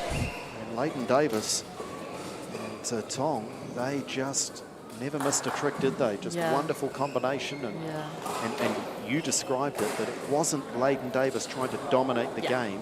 He was trying to be part of a very good combination. Yeah. And a great combination is what they were, exactly. You know, Ryan, he stepped up and he held his own as a player. I mean, he is the younger one on court, but you really couldn't tell.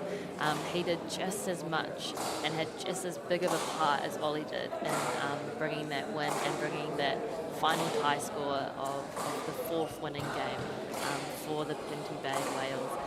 But here we are with the winners, Ryan and Ollie with Andrew Hipp. Thanks, Raina.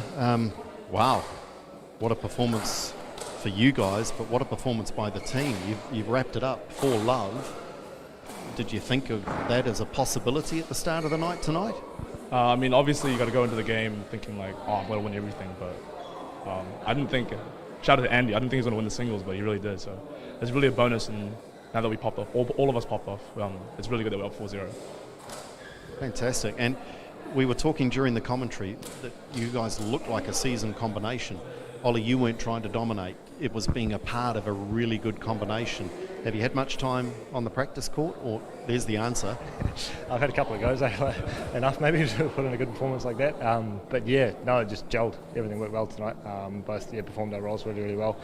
And I don't think tactically as well was a big part of it, just to take the pace out and make sure everything was coming up to us, and we did that really, really well, I thought. Talked about this a lot in the league last season, about young players getting the opportunity either against quality players or with quality players. What does this mean for you to play alongside Ollie?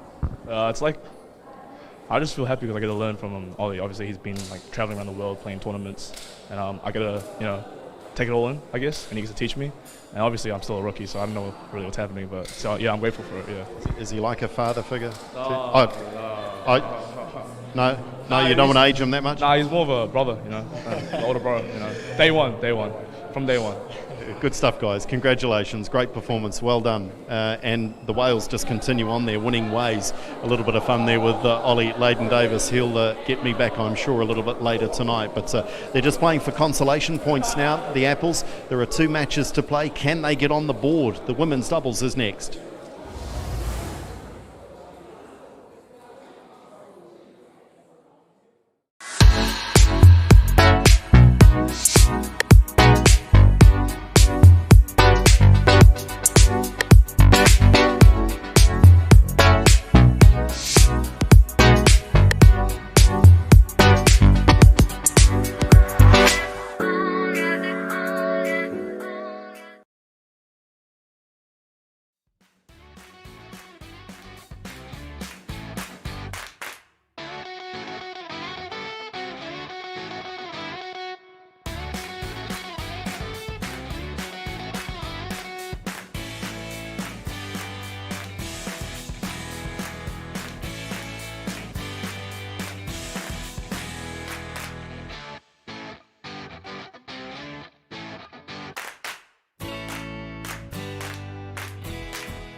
Well, welcome back to Barfoot and Thompson New Zealand Badminton League. We know where the points are headed tonight, but we don't know the final score in the tie with 2 matches still to play. But what we do know is we've seen one of the most impressive performances last season or this, in this early stages of this season. The Plenty Bay Whales 4-love up and complete performance with the mixed doubles to round things out tonight and the women's doubles up next. So can the Apples get on the board? Let's see as we welcome our players out onto our show court here at Waitakere. The women's doubles up next.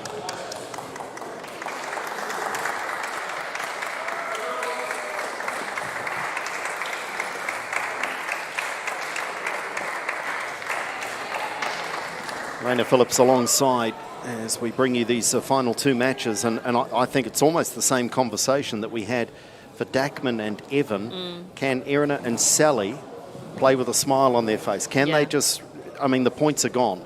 They're 4-love down, they've lost the tie, but can they just come out in a relaxed mood and enjoy it? You know these two girls pretty well. Can they do that? I mean, I'd hope so. I mean, Sally's always absolutely brilliant in whatever game she's placed in. And Erina, obviously, this is her specialty. Women's doubles is her specialty. And so, I mean, I'm not gonna write them off just yet.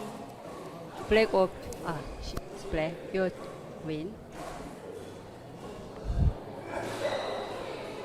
Service to end. You serve. Okay. So now receive and choose it. You here. Right. Okay. Could you? So Shauna Lee, our partner Jasmine Ng, and we know Shauna's qualities, and well, there's an answer if you wondered if she was relaxed or not, and why not with the night they're having. They can certainly afford to play with a smile on their faces, but they'll want to win this 6-love. They'll want to really make an impression. 17 years of age. We talked about those rankings earlier. She's got the game for every discipline, isn't she? Yeah. She really is just, she's stopped. Sally Fu on the far side at 21 years of age, second ranked women's singles player, but they avoided that clash. Sally did not play the singles tonight, so we didn't see Fu up against Lee tonight, but now we do in the context of this women's doubles.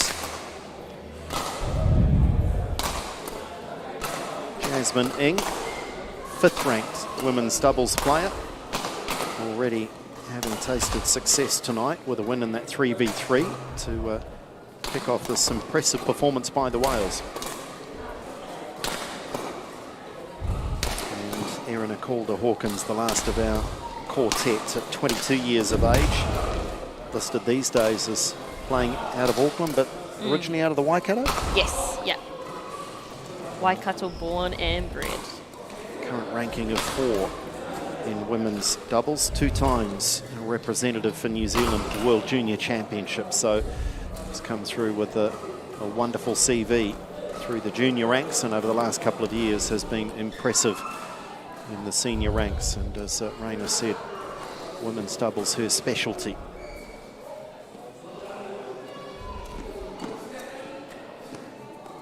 These players, it is a fascinating dynamic. They all know each other so well, from national teams and development teams, and of course across the associations as well. They know each other so well, and you just know that you put the score completely out of your mind. There's just bragging rights. They just want to know when they catch up for a coffee tomorrow, when they hang out on the weekend. They just want to know that they've got the bragging rights going into those conversations. They want to know who's buying the drinks on Friday.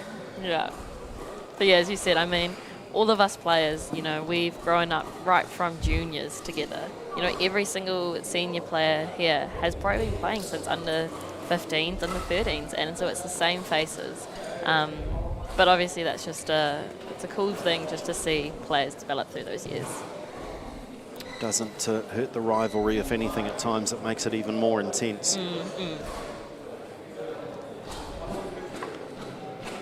They need to take some confidence out of this opening night for them. Second night of the competition, of course, but the mighty Jazz Apples, they would much rather look back on a 4-2 defeat and go into next week's round of matches, again played on the Tuesday and the Wednesday night. Need to take a degree of confidence through if they can. So at the moment, it sits on the shoulders of Sally Fu and Erina Calder-Hawkins.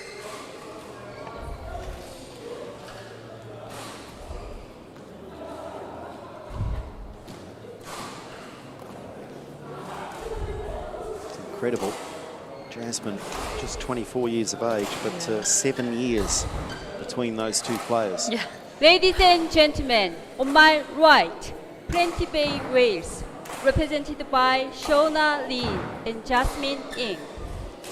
On my left, Mighty Jazz Apples, represented by Erina Calder-Hawkins and Sally Fu. Mighty J's efforts to serve. Elena Calder-Hawkins to Shauna Lee. Love ball. Play.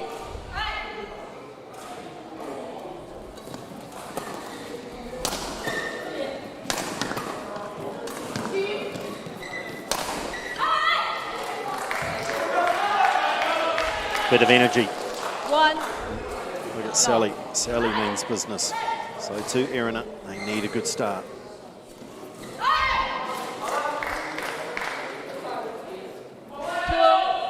Love.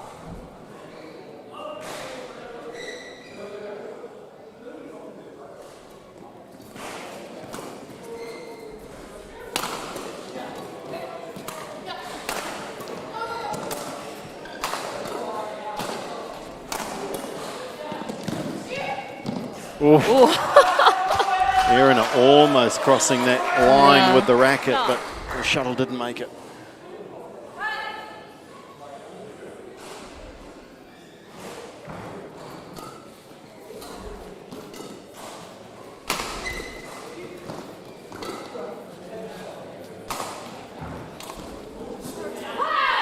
Bit of miscommunication there. Serves over. 1-3.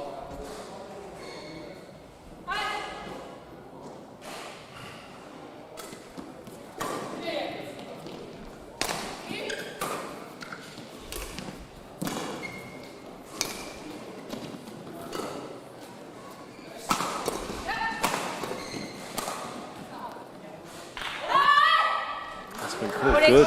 out. Oh, it's been corrected. Molly Cho correcting that one from the chair. 3.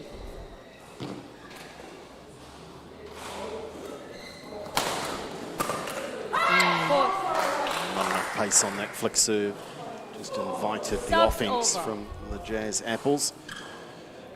4-2. It's good to see that the Apples are actually taking the initiative and actually looking how they can actually create attacking opportunities.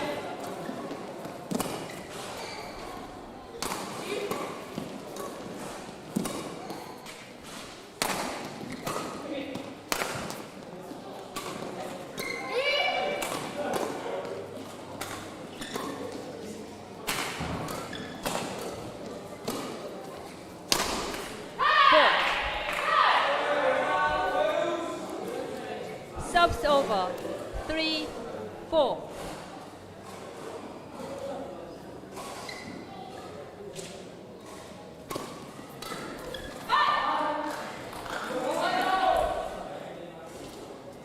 Serves over.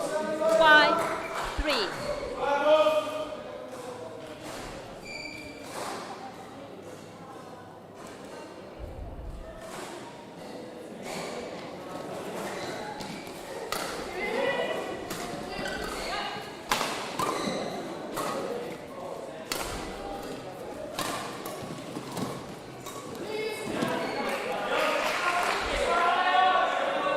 Serves over. An easy ride for the coach, hasn't it, tonight? Yeah. She's done a great job, though, but hasn't had to intervene on too many occasions.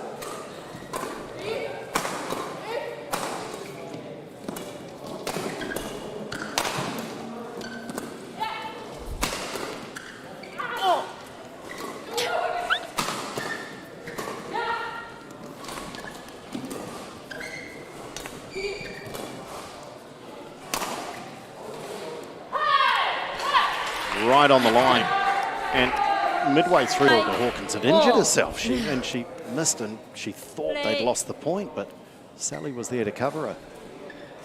She really had given up on it.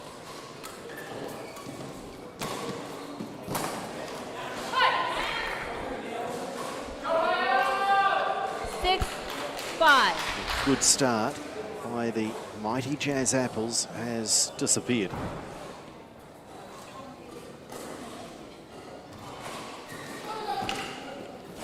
Wow.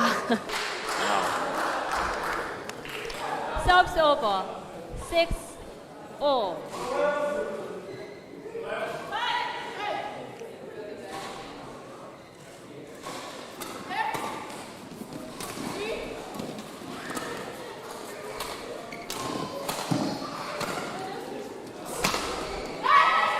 A bit of power straight down the middle of the court. Yeah. Often such an effective shot in doubles. 7-6.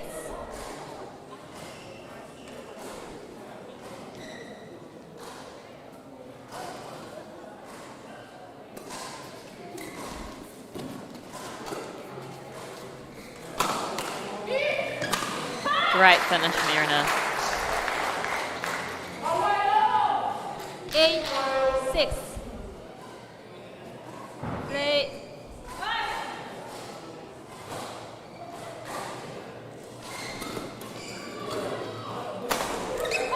And again down the middle. 9-6.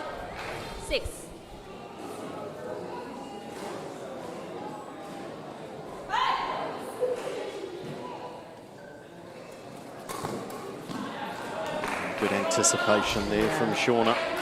Stops over. 7-9.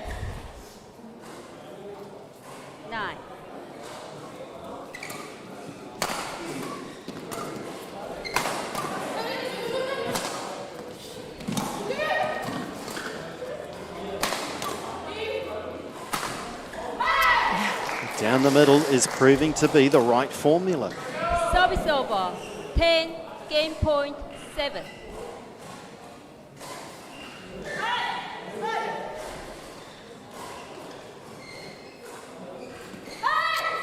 Short. 11-7. Oh, it's called in. Called in, okay. From the chair, Holly Cho calls it, and that's game First point. game So won by Sally Fu and Mikey Jazz Erin Evans. Calder Hawkins. 11-7. And I know it's easy to say in the second half of that game, they were on top, they had the advantage, but even early in the game, their body language was good. Yeah. We heard it. It was Yeah. it was audible. Yeah. We saw it. They were on their toes, they were tapping rackets, and that's the kind of body language you want, Yeah. even if your team's 4-love down. Yeah, exactly. And as you said beforehand, it can come back to count back, especially when there's a second round to this round robin season, and you really want to take every single match that you can get within every tie. Whether you're down 4-love, you just want to get whatever you can, and the girls for the Apples are doing exactly that.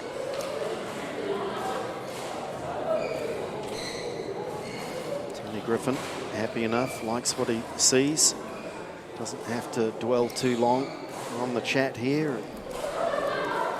Really, it's one of those, if you like, a halftime chat that is just go out and do the same. Keep going, do what you're doing.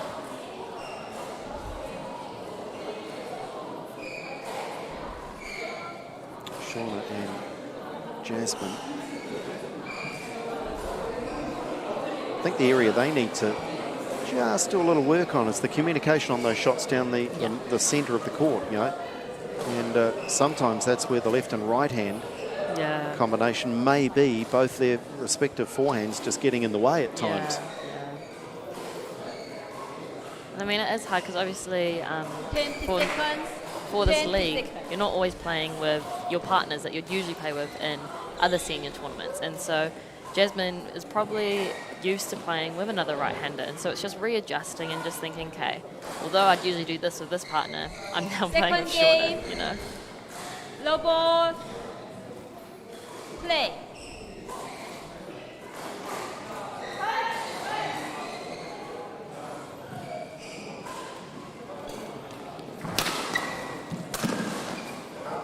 Great pressure from Irina.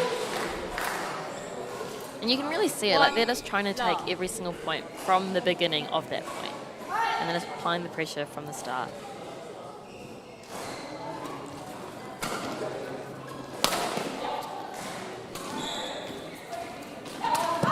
Great.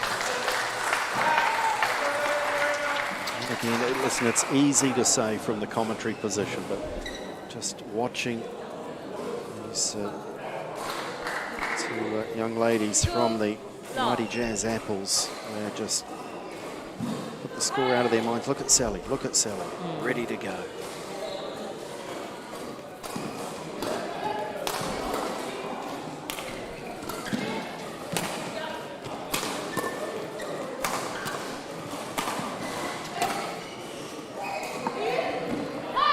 Oh, goodness me.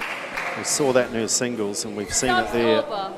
1, 2. Shot played to perfection.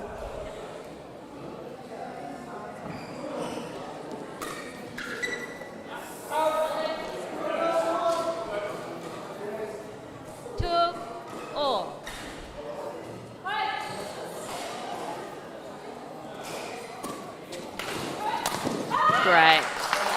Attack. Really good receiver serve, actually, from Irina that just set up perfectly when Sally just whipped it across, actually making Shauna turn. I need to stop talking. I'm giving up, Andrew. Well, I think they can hear you. 3-all.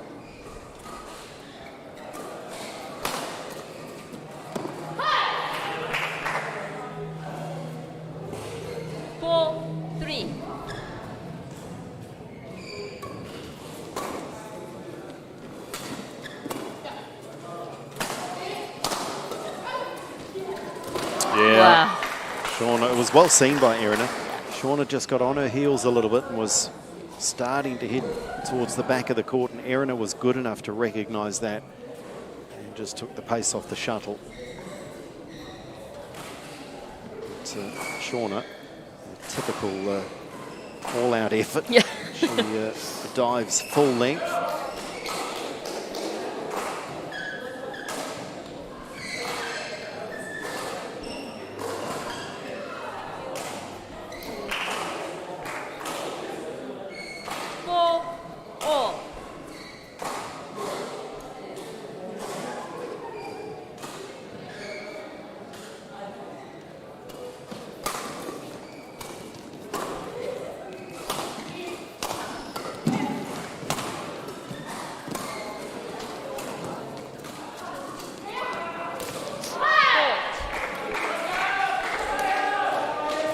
Quickly lost her timing, or perhaps lost the shuttle in the lights.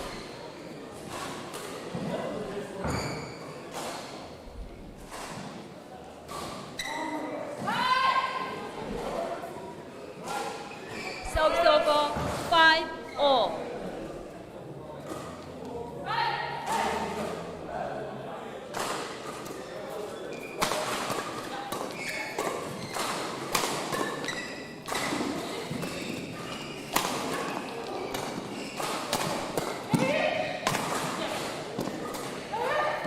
Oh, goodness me.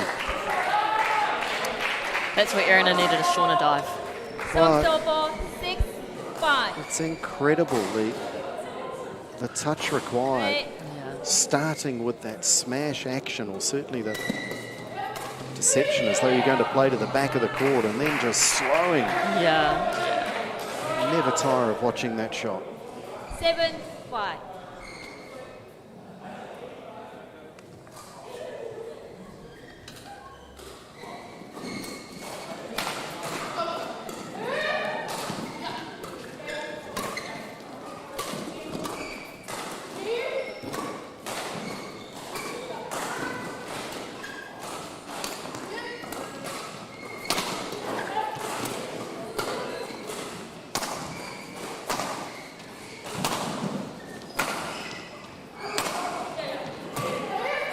Great. Good depth. Serves over 6-7. The Māori Jazz Apples are really just trying to ensure that the Plenty Bay Whales don't get away. Play. Irina and Sally are taking their time between points.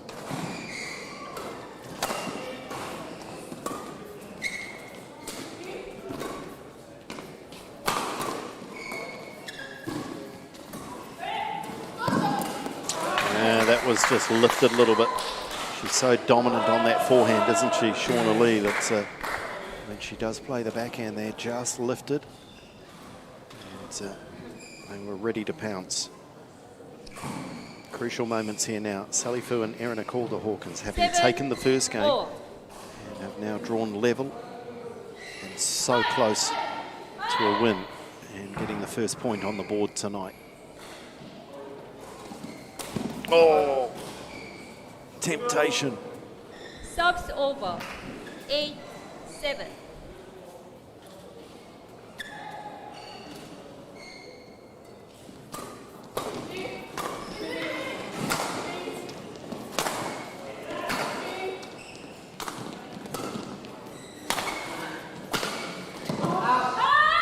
Good lead by Sally Fu. Subs over. 8-all.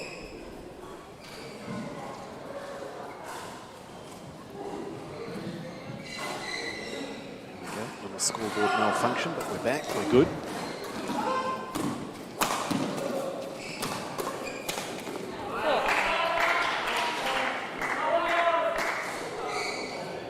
Subs over.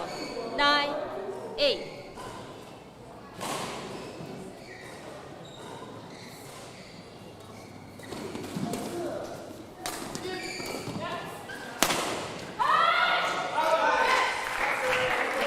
I think Erin is asking here, did it brush Jasmine on the way through? I think the answer all round is no. 10. Game point 8. Out. Okay, that shows the tension is still very much there in the racket hand. 10.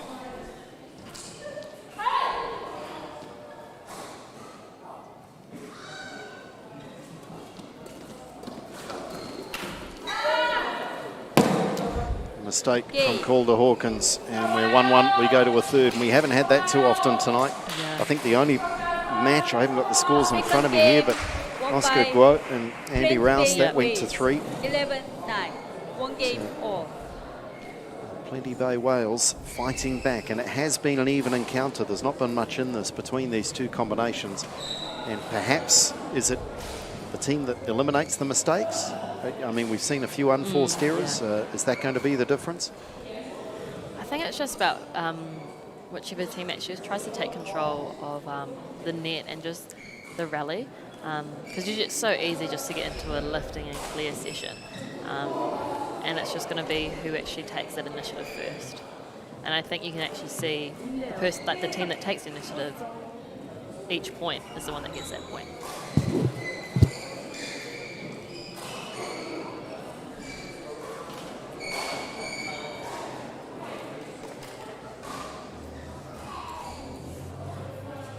Pretty relaxed, and so they should be, having taken the second game and forcing this one into a third. Shauna Lee and Jasmine Ng. Shauna Lee certainly one of the standout players last season in the New Zealand League, and she has the potential to be an absolute rock star through this competition. She'll play singles, of course, she'll play doubles as she is here, she'll play mixed most nights, I would imagine. At some stage, I would think they probably want to give her a crack in the 3v3. Yeah. So she'll have to come out of something. Yeah. And that'll be fascinating to see when Ricky Olsen-Zegermund makes that decision. She'll have a look at some of the matchups on a particular night and mix things up a little bit. We saw that late in the season last year. Early on, coaches were being relatively conservative, but yeah, it'll be interesting to see how they mix things up.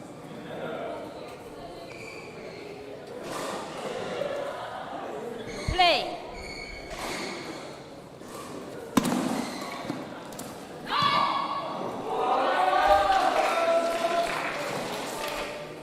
Subs over. 1 love.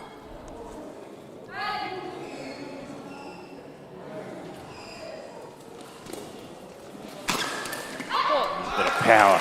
And that's certainly a weapon we know Sally Fu possesses. 2 love.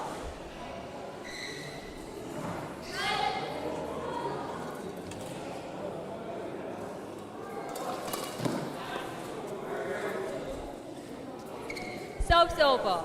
1-2.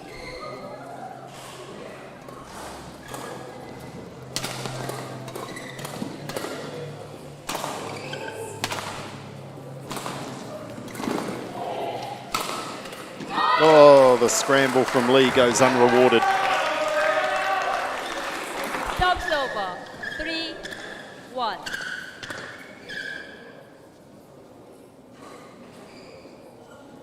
Play.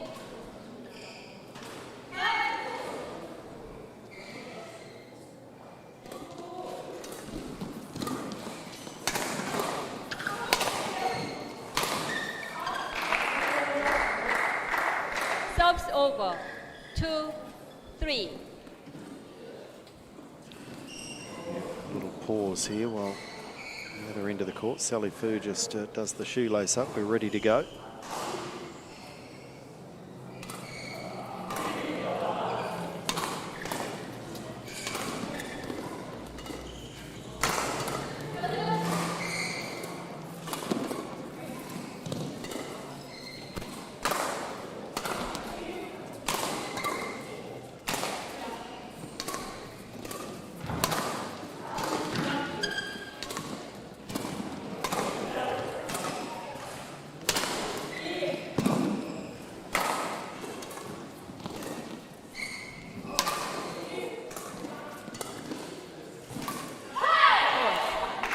Erin, a little giggle here as she's collected her teammate.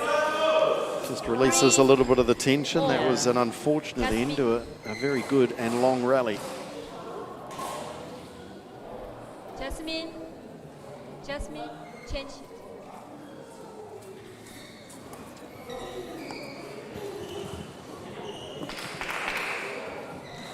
Three, all.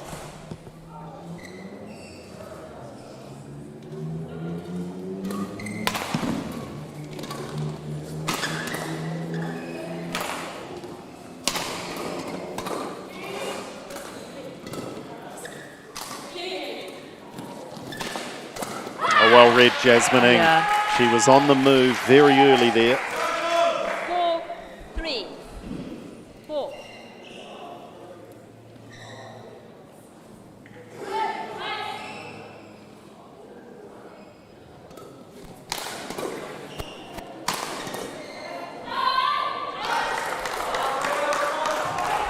This is shaping up as a real arm wrestle. Serves over.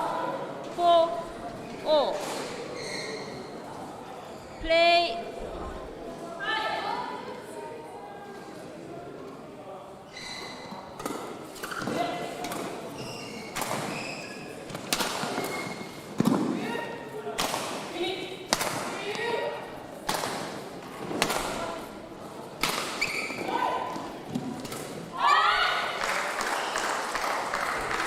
Really is point for point. 5-4. Very little to separate, as we thought would be the case. Yeah.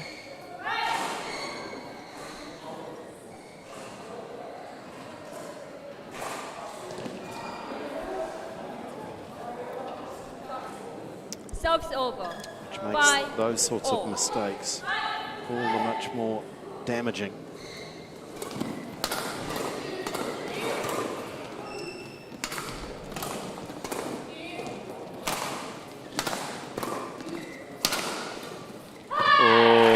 Casual, looked it like it was good.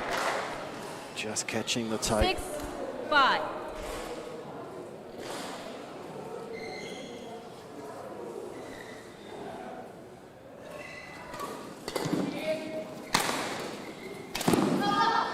I'm gonna miss it, so 2 mistakes off the racket of Fu.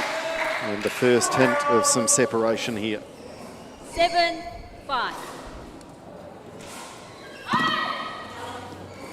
I feel like serving practice is going to be on the cards for everyone. 7. Certainly, that was the theme after the 3v3. Yeah. Cheap points. 7-all.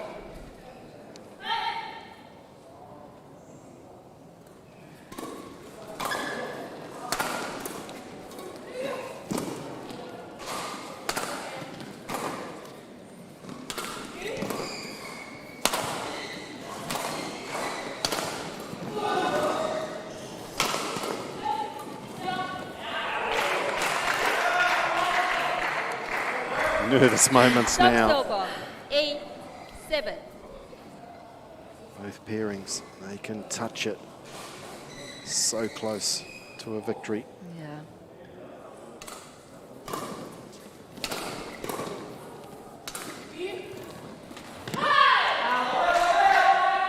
It just seems to be, again, those final little execution points for each shot that just separates a winning shot to, unfortunately, an unforced error.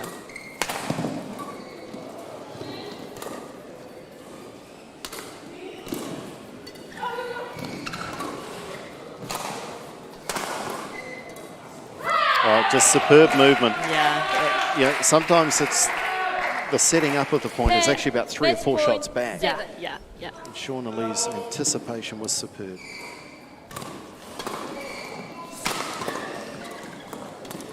And the Whales continue to carve it up. Goodness me. They came from a game down to win this one, and still the mighty Jazz Apples cannot get on the board. That is 5-love on the night with just the mixed doubles to come. And that was in the balance. That was either side's match for the taking. So Calder Hawkins and Sally Fu, I think we'll look back on some of those unforced errors, and as you say, Raina, that not taking their opportunities when they presented. Yeah, definitely, Andrew. Yeah, I mean, it really could have gone either way throughout that whole game. And I think it really just did come down to, again, those unforced errors that were so close to being winners, were so close to actually flipping that game around for the Apples, but unfortunately that wasn't the case. And the Plenty Bay Whales did manage to bring it through and did manage to bring it home. But let's hear from Shauna and Jasmine now. Thanks, Raina. Well done, guys. Coming back from a game down. It was close, wasn't it? That was in the balance the whole way through, yeah? Yeah, definitely. I definitely felt the pressure in the first set and had to pick up a game afterwards, yeah. How much work have you done together as a combination? None, yeah. That was a short answer. It's often the case, though, isn't it? Early in the competition. So does that augur well? I mean, probably we're going to see some combinations mixed up through the course of the league, but are you guys looking forward to a bit more time on court? We won't be getting any different combinations. It's just us two. Yeah. But we're looking forward to keep playing with each other, and hopefully we're getting better. Yeah. Well, in some ways it's good, isn't it? You know that it's you guys for the tournament, so you know that's been made clear already? Yeah, we only have 2 girls in our team, so it's us two for everything. Yeah, commentators should know that, eh? Should figure that out probably. Now you know. Let's hope you don't need a reserve at any stage in this competition. Well done, guys, congratulations. And I think you've still got one more to go, Shauna, so we'll see you out there soon. So there we go. Yeah, only 2 of them in the team, so they've got to play together the whole way through the competition. But wow, they are making a statement tonight to all the other teams in this Barfoot and Thompson New Zealand League. 1 match to play, it's the mixed doubles.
Well, welcome back on Sky Sport Next and Sky Sport wherever you are watching around the country. Indeed, you might be further afield around the world. I hope you're well in these crazy, crazy times. Pretty crazy scoreline here tonight as well. The Plenty Bay New Zealand Whales are on the precipice of history. Never before in the New Zealand League. We've only had one year, I know, but never before have we had 6-love. Historical. Well, it will be if it happens. Will be. If it happens. They're 5-love up and just the one match to play. It's mixed doubles as we welcome our players out onto court for the final time here tonight and the final chance for the mighty Jazz Apples to get themselves on the board. And we can see already that Sally Fu and Shauna Lee have to back up from their women's doubles clash, and for Shauna it's been a relatively easy challenge for her given they've been winning every time they step out on the floor. For Sally, it's another opportunity. They do not want to be the first team in history to go down 6-love. Really has been a dominant performance. Vic Kim's in control of this one. Let's have a listen in for the pre-match details. Shauna, green or black? Black. Service or end? Receive. Who receive first? Takman receive first. Who's? Which end? Okay. 2 minutes. Thank you, Vic. He'll go and take his posse in the umpire's chair. Trish Gubbers, the service judge. Don't think we've had a single service fault called, have we? No, From the service judge. Pretty rare when it does. You can see on the right of screen there, Trish is sitting down. She has 2 Perspex monitors in front of her, and they're set up so that they give the perfect line across the perfect height. And players have to make sure the service action essentially takes place under that line. Adam Jeffrey, 19 years of age, is back out there. He played, of course, in the 3v3, so he'll have had to get back out on court and warm up ahead of this one. 19 years of age. Jackman Vong, who didn't look himself in the men's doubles, just looked to be just lacking a little spark, the 20-year-old. He is ranked 11 in mixed doubles in New Zealand. I think he might well perhaps be able to feed off the energy of Sally Fu. That might be a positive for Dackman going into this one.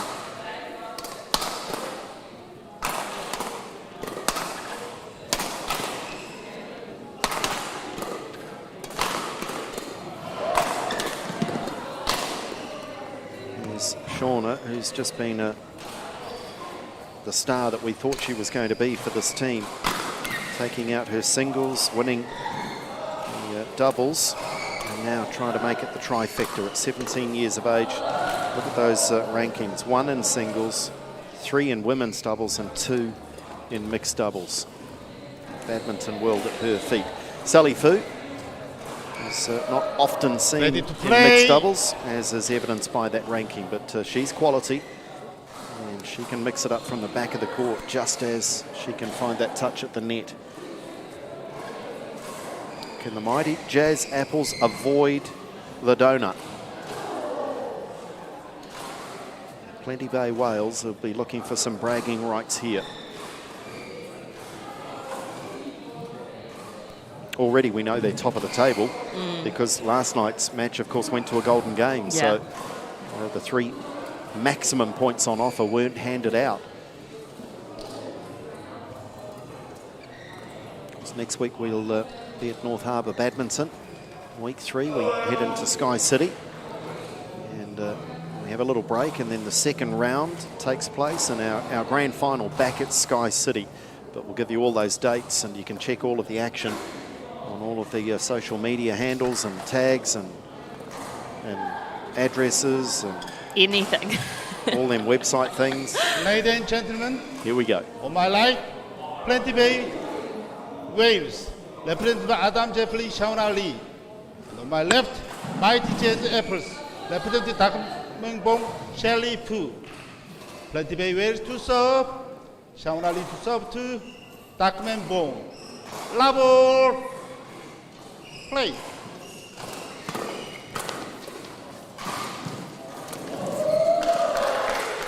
That was a great little cheeky deception from Sally Fu. And she knows it, cheeky with that little grin. Low.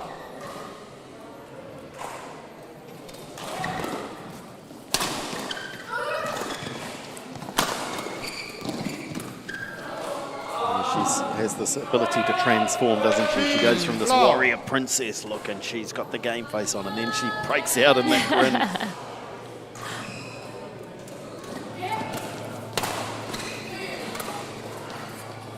Just long. Oh, I don't know if it's just, but effectively long. Just as enough. Give all of our line judges a shout out as well. Great to have their support as always through the competition.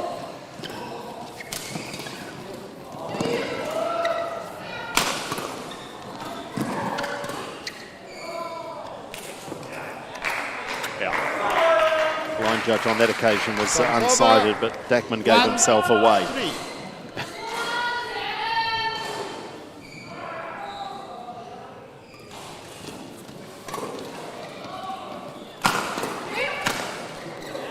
Good defence by Jeffrey. Yeah.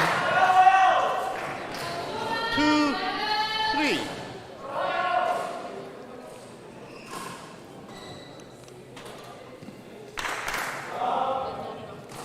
Again, just those service areas coming up. 4-2.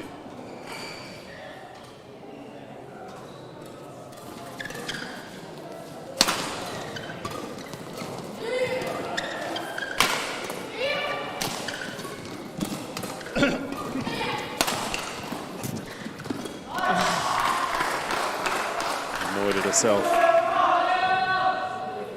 5-2.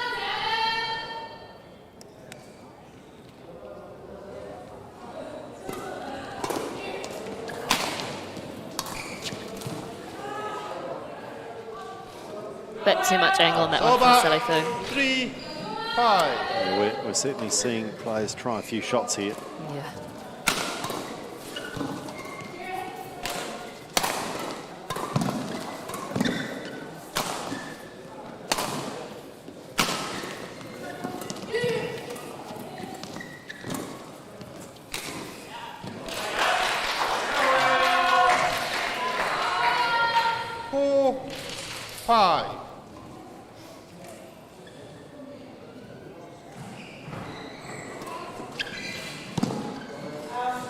Good lead from Sally.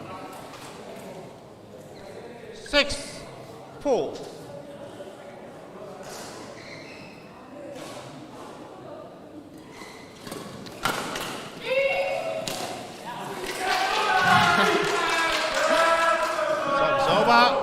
Sally, a little bit of an apology there, knowing that it was a bit unrealistic asking Dackman to get that one. Won't stop her asking though.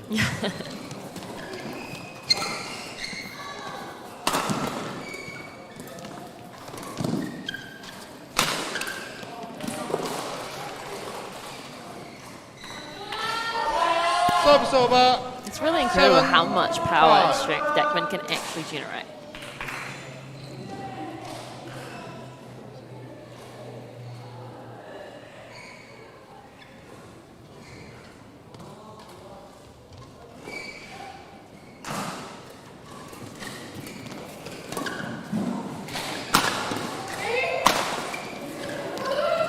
It's the perfect combination. Yeah. Get them pinned on that baseline and then the little drop. 8-5.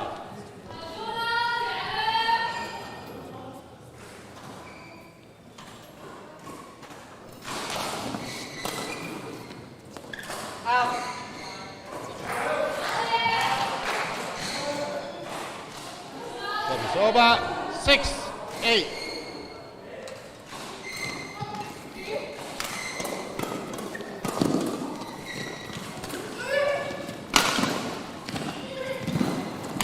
Great finish, great finish. There were whales stranded everywhere. They were desperately diving, hitting the floor. It's well played. How long have you been saving that pun for, Andrew? It just came to you. there. Ah, I wish I was that skilled, man. Stoked being sitting next to you, though. Dackman Vong and Sally Fu, 2 points away from the first game.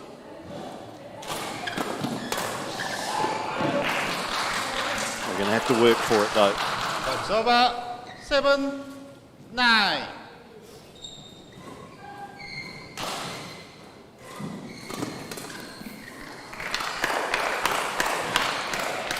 Service over 10, game point 7.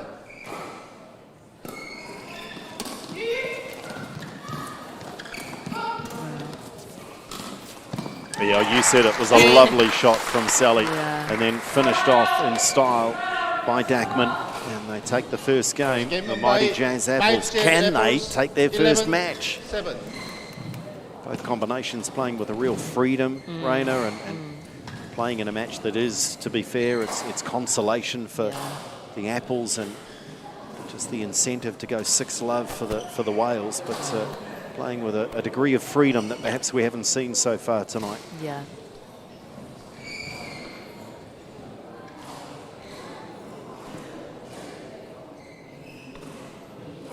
Tony Griffin just adding his thoughts as to what he's seen from the coach's position.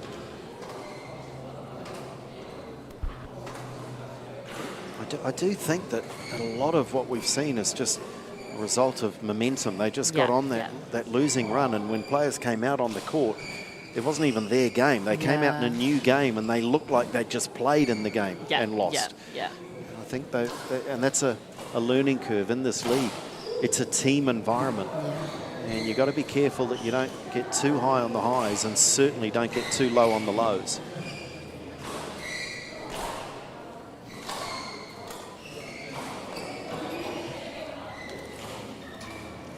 And I think especially when, you know, for players like Shauna and players who are playing those like multiple games that are sometimes back-to-back, you really just have to be able to park the last match and just focus on the one coming. Second game, level, play.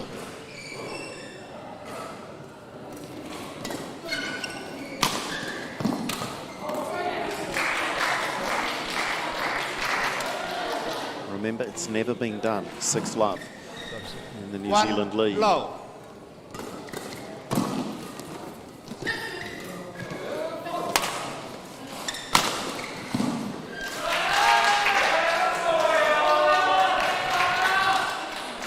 Too low. Service over. Service ball called too high. Service over. 1, 2. Our first service fault call. Vic got nice and excited about that too. Yeah.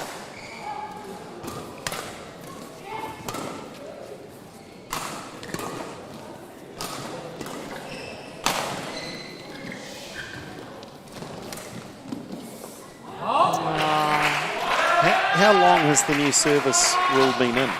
Is it 3-4 years now? 1.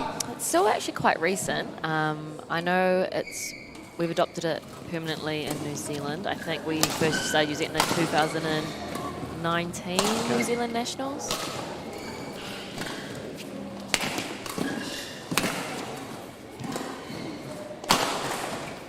So, and it, you know, it took some adjusting for some players, didn't it? Especially ones with the height of Ollie Layden-Davis. Yeah. Because, it is the same height for all players.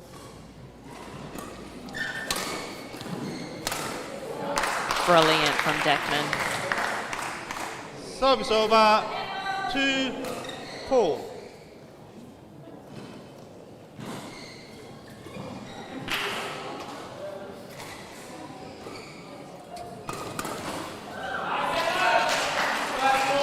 The Whales have definitely come out in this game with a bit more intentionality, I think is the word. And just not really, they were a bit passive, I think, in the first game. Well, certainly we're seeing a lot of shorter rallies here. Yeah. 6. Not engaging in too many long rallies at all. They're looking to play their shots.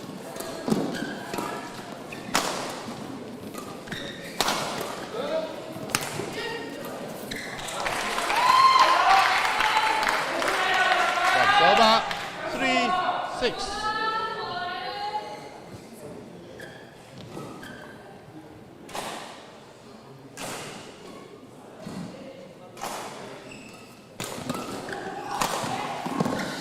Jeffrey was all over that serve.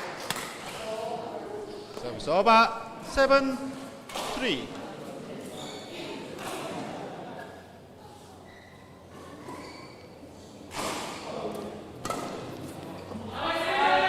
And they are bossing the second game. Yeah, they really are. 3.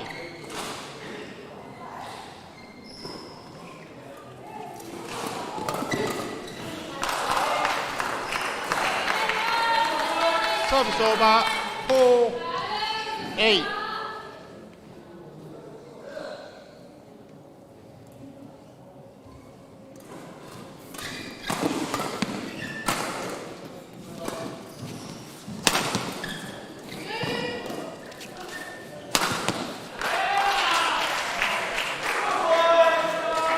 Service over. Well, the mighty 9-4. Jazz Apples might just about be thinking of the third game now. A little bit of deja vu for Sally, isn't it? Yeah, and it certainly 10, looks that way. So game they're going to have to point, reset. 4. They've Service over. just for the moment 5, lost their mojo. 10.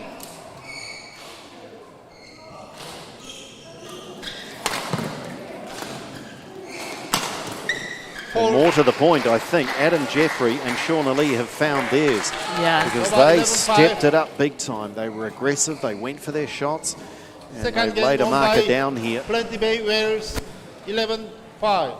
One game all. They like the sound of 6 love. As we have a look at the action next week, as we see some crossover matches. Of course, 2 games played last night and tonight. We've had our first look at the teams. Next week, Tiger Brokers Tigers will play the Plenty Bay New Zealand Wales. That one at 7 o'clock, and we're at North Harbour next week. So the Tigers will be watching this with great interest and thinking, wow, we're in for a scrap. And the mighty Jazz Apples will play the Starship Foundation Rockets on Wednesday night, also 7 o'clock. Get along and join in live if you can. Otherwise, make sure you watch through Sky Sport Next and Sky Sport. Check your guides for details, or follow the league on NewZealandBadmintonLeague.com. That will have all the updates and all the information. But, certainly based on scoreline alone of the 4 teams, the Wales have been the most impressive. But we spoke about it off air earlier. You look at that 3v3. Yeah. If that tips the other way, you look Yeah. at Andy Rouse with his huge upset. Yeah. If Oscar Guo wins that game, Yeah. you know, suddenly the Jazz Apples, they're 2 love up. It's And this could so have been the close. deciding Yeah, game. it's so close. The margins are so small. Yeah, and I think that really just hits home how important every single game actually is. Okay, the decider to win this match. Final game. Level. Play. Oh, good elevation.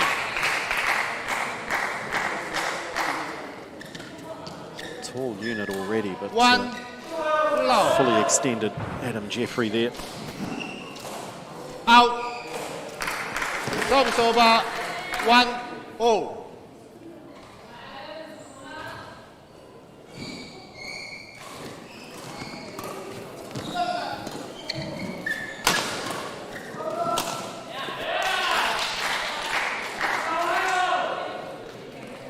Service over. 2-1.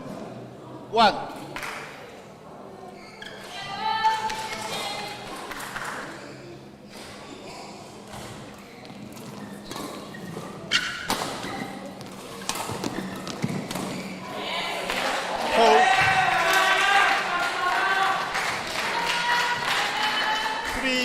3-1.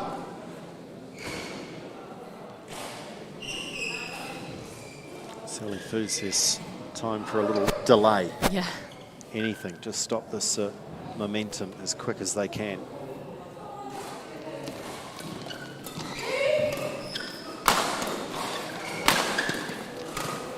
Oh, well played, good defense from Shauna Lee. See it again, those net shots that Dackman and Sally just seem to not be able to clip down enough. Or take enough pace off. Yeah, They're getting caught between, aren't Yeah, either or. 5-1.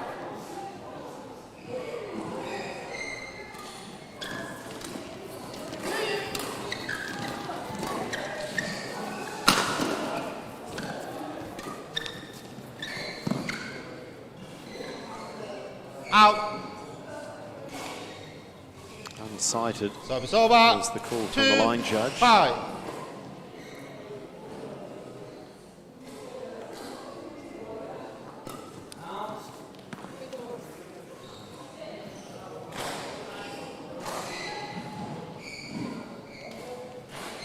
Service over. 6-2. There's the power again. Yeah. It's effortless at times from Dakman Vong. 3-6. I mean, his facials don't change either shot he plays. Or just in general. Yeah, he's always reserved, doesn't give anything away. Hold. I don't know if there's a lot of card games played in camps and on tours and what have you, but I imagine he'd be one to avoid. He wouldn't give too much away at all.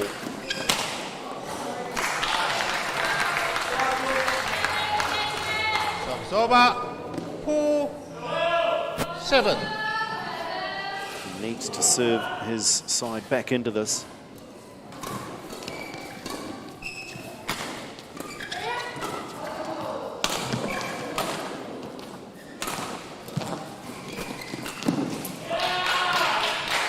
A bit too far behind Sally for her to try do anything. It's over. 8-4.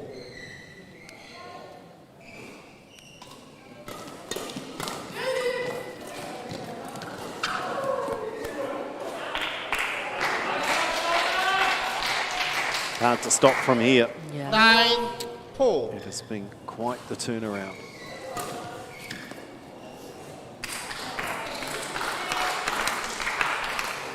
Service over. 5-9.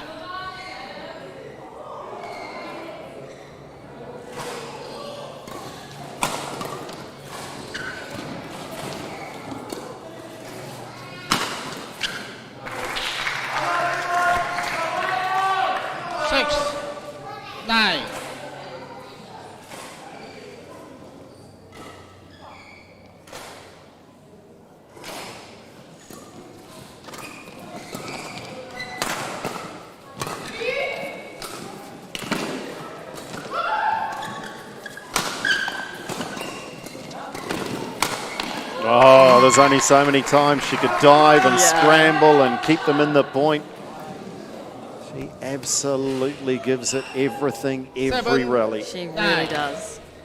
Meanwhile, Vong and Fu are just quietly sneaking up on Jeffrey and Lee here, making this very interesting.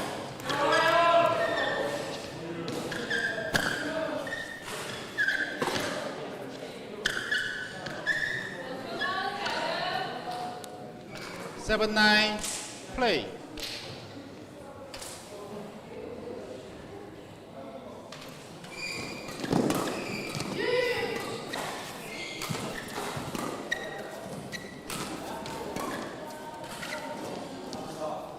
Oh, goodness me. There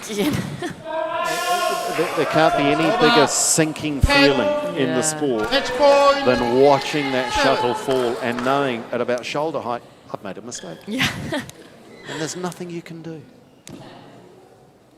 This for 6-love. Done. And they win it. The first team in history in the New Zealand League to go 6-love on an opponent. And the Plenty Bay Whales have done it, and they've done it in style. Winning the mixed, coming back from a game down. And for me, yeah, Sally Fu and Dakman Vong fell away a little bit. But for me, that was Adam Jeffrey and Shauna Lee lifting their game. Yeah, absolutely right. First game, Sally Fu and Dakman definitely looked like they were going to save the apples from a clean sweep served by the Whales. But unfortunately, coming into the second and the third game, foot went off the pedal, and, well, Adam Jeffrey and Shauna Lee really just took advantage of it and just made sure that they turned up. And as the only team that seemed to have turned up in the last two games, they just brought it home for a 6-love finish to this tie, which is, it's pretty incredible. It's definitely a feat. But yeah, let's hear from our final winners for the night, Adam Jeffrey and Shauna Lee with Andrew. Thanks, Raina. Well done, guys. You really lifted your performance after the first game. It looked like noticeably you just got it together in the second. Yeah, I think we really had to think about it, especially when Ricky was telling us stuff, and we had to like rethink our strategy and like how we play and stuff. So that really made a difference. What was the shift? What was the change that you made? Just basically just stop lifting. Like just do anything we can to not lift, because I don't think they were putting too much pressure on the net. So if we could just take the net, then we can start attacking. And we know that countback can play a part later on. So every match was important tonight, wasn't it? You had to be ruthless. Yeah, we obviously didn't expect this. This is like very surprising, but I think we like pushed well as a team for our first tie as well, and hopefully we can keep that going. Well done. Really impressive performance. You've put a mark on the competition already as they win at 6-love, the Plenty Bay Whales. And that brings us to the awarding of our Crystal Ashley Designs MVP. And very pleased to say, as we welcome him in, it goes to the man with the singles victory, Andy Rouse. Congratulations, Andy. Well done, mate. And you can hear the support. And you've had a little time for that to sink in. Pretty special performance. You're pretty proud of that? Yeah, it's probably like the highlight of my badminton career so far. I'm pretty happy with my performance. What do you take out of it now? Does a win like that help your confidence, and you can say to yourself, I belong out on court with guys like Oscar. I can go out, not just compete, but win a game. How important is that? I think that's really, really important to get that confidence, because I think for the next time and also the next matches against the other opponents, then I'll be more confident. But there's still a lot of things I have to work on and improve for the next matches. Of course, but for now, enjoy that. Congratulations. Andy Rouse is the Crystal Ashley Designs MVP tonight, and on the back of a very special singles performance when he upset his much favoured opponent, Oscar Guo. I'll bring Raina in and join me to wrap things up, looking back on a comprehensive win. Now, is now a good time to talk about our predictions off air? Shall we? Okay, we'll just stay away from that. We'll stay away from what you said before everything got underway. But seriously, that just underlines we couldn't pick the way this was going to go at the start of the night. And 6-love, it's amazing, isn't it? I know, it really is. And like, there's so many games that could have gone either way. And I mean, that's that's what you're going to find always with this 11-point format. And it just means you just have to literally just gun it every single point, every single game, every match. How cool is it? I sense that you got a lot of enjoyment, not at Oscar's expense, but for Andy, that seeing a performance like that and the underdog come through and win. Oh, I absolutely love some underdog action, like it's just so brilliant when you actually see someone who maybe hasn't actually had those results before or has that exposure, and actually, like, I can understand that feeling when you actually push through and you get your foot over the line that you never thought you'd get over. And so huge round of applause for Andy, and he 100% deserved that Crystal Ashley MVP today. Fantastic. Thanks, Raina, for your company over the last couple of nights, because we take a little breather. We're back again next week for the second round of the Barfoot and Thompson New Zealand Badminton League. We shift across town to North Harbour Badminton. Come and join us live on Tuesday night from 7 o'clock, or join us on Sky Sport Next and Sky Sport. Until then, goodbye.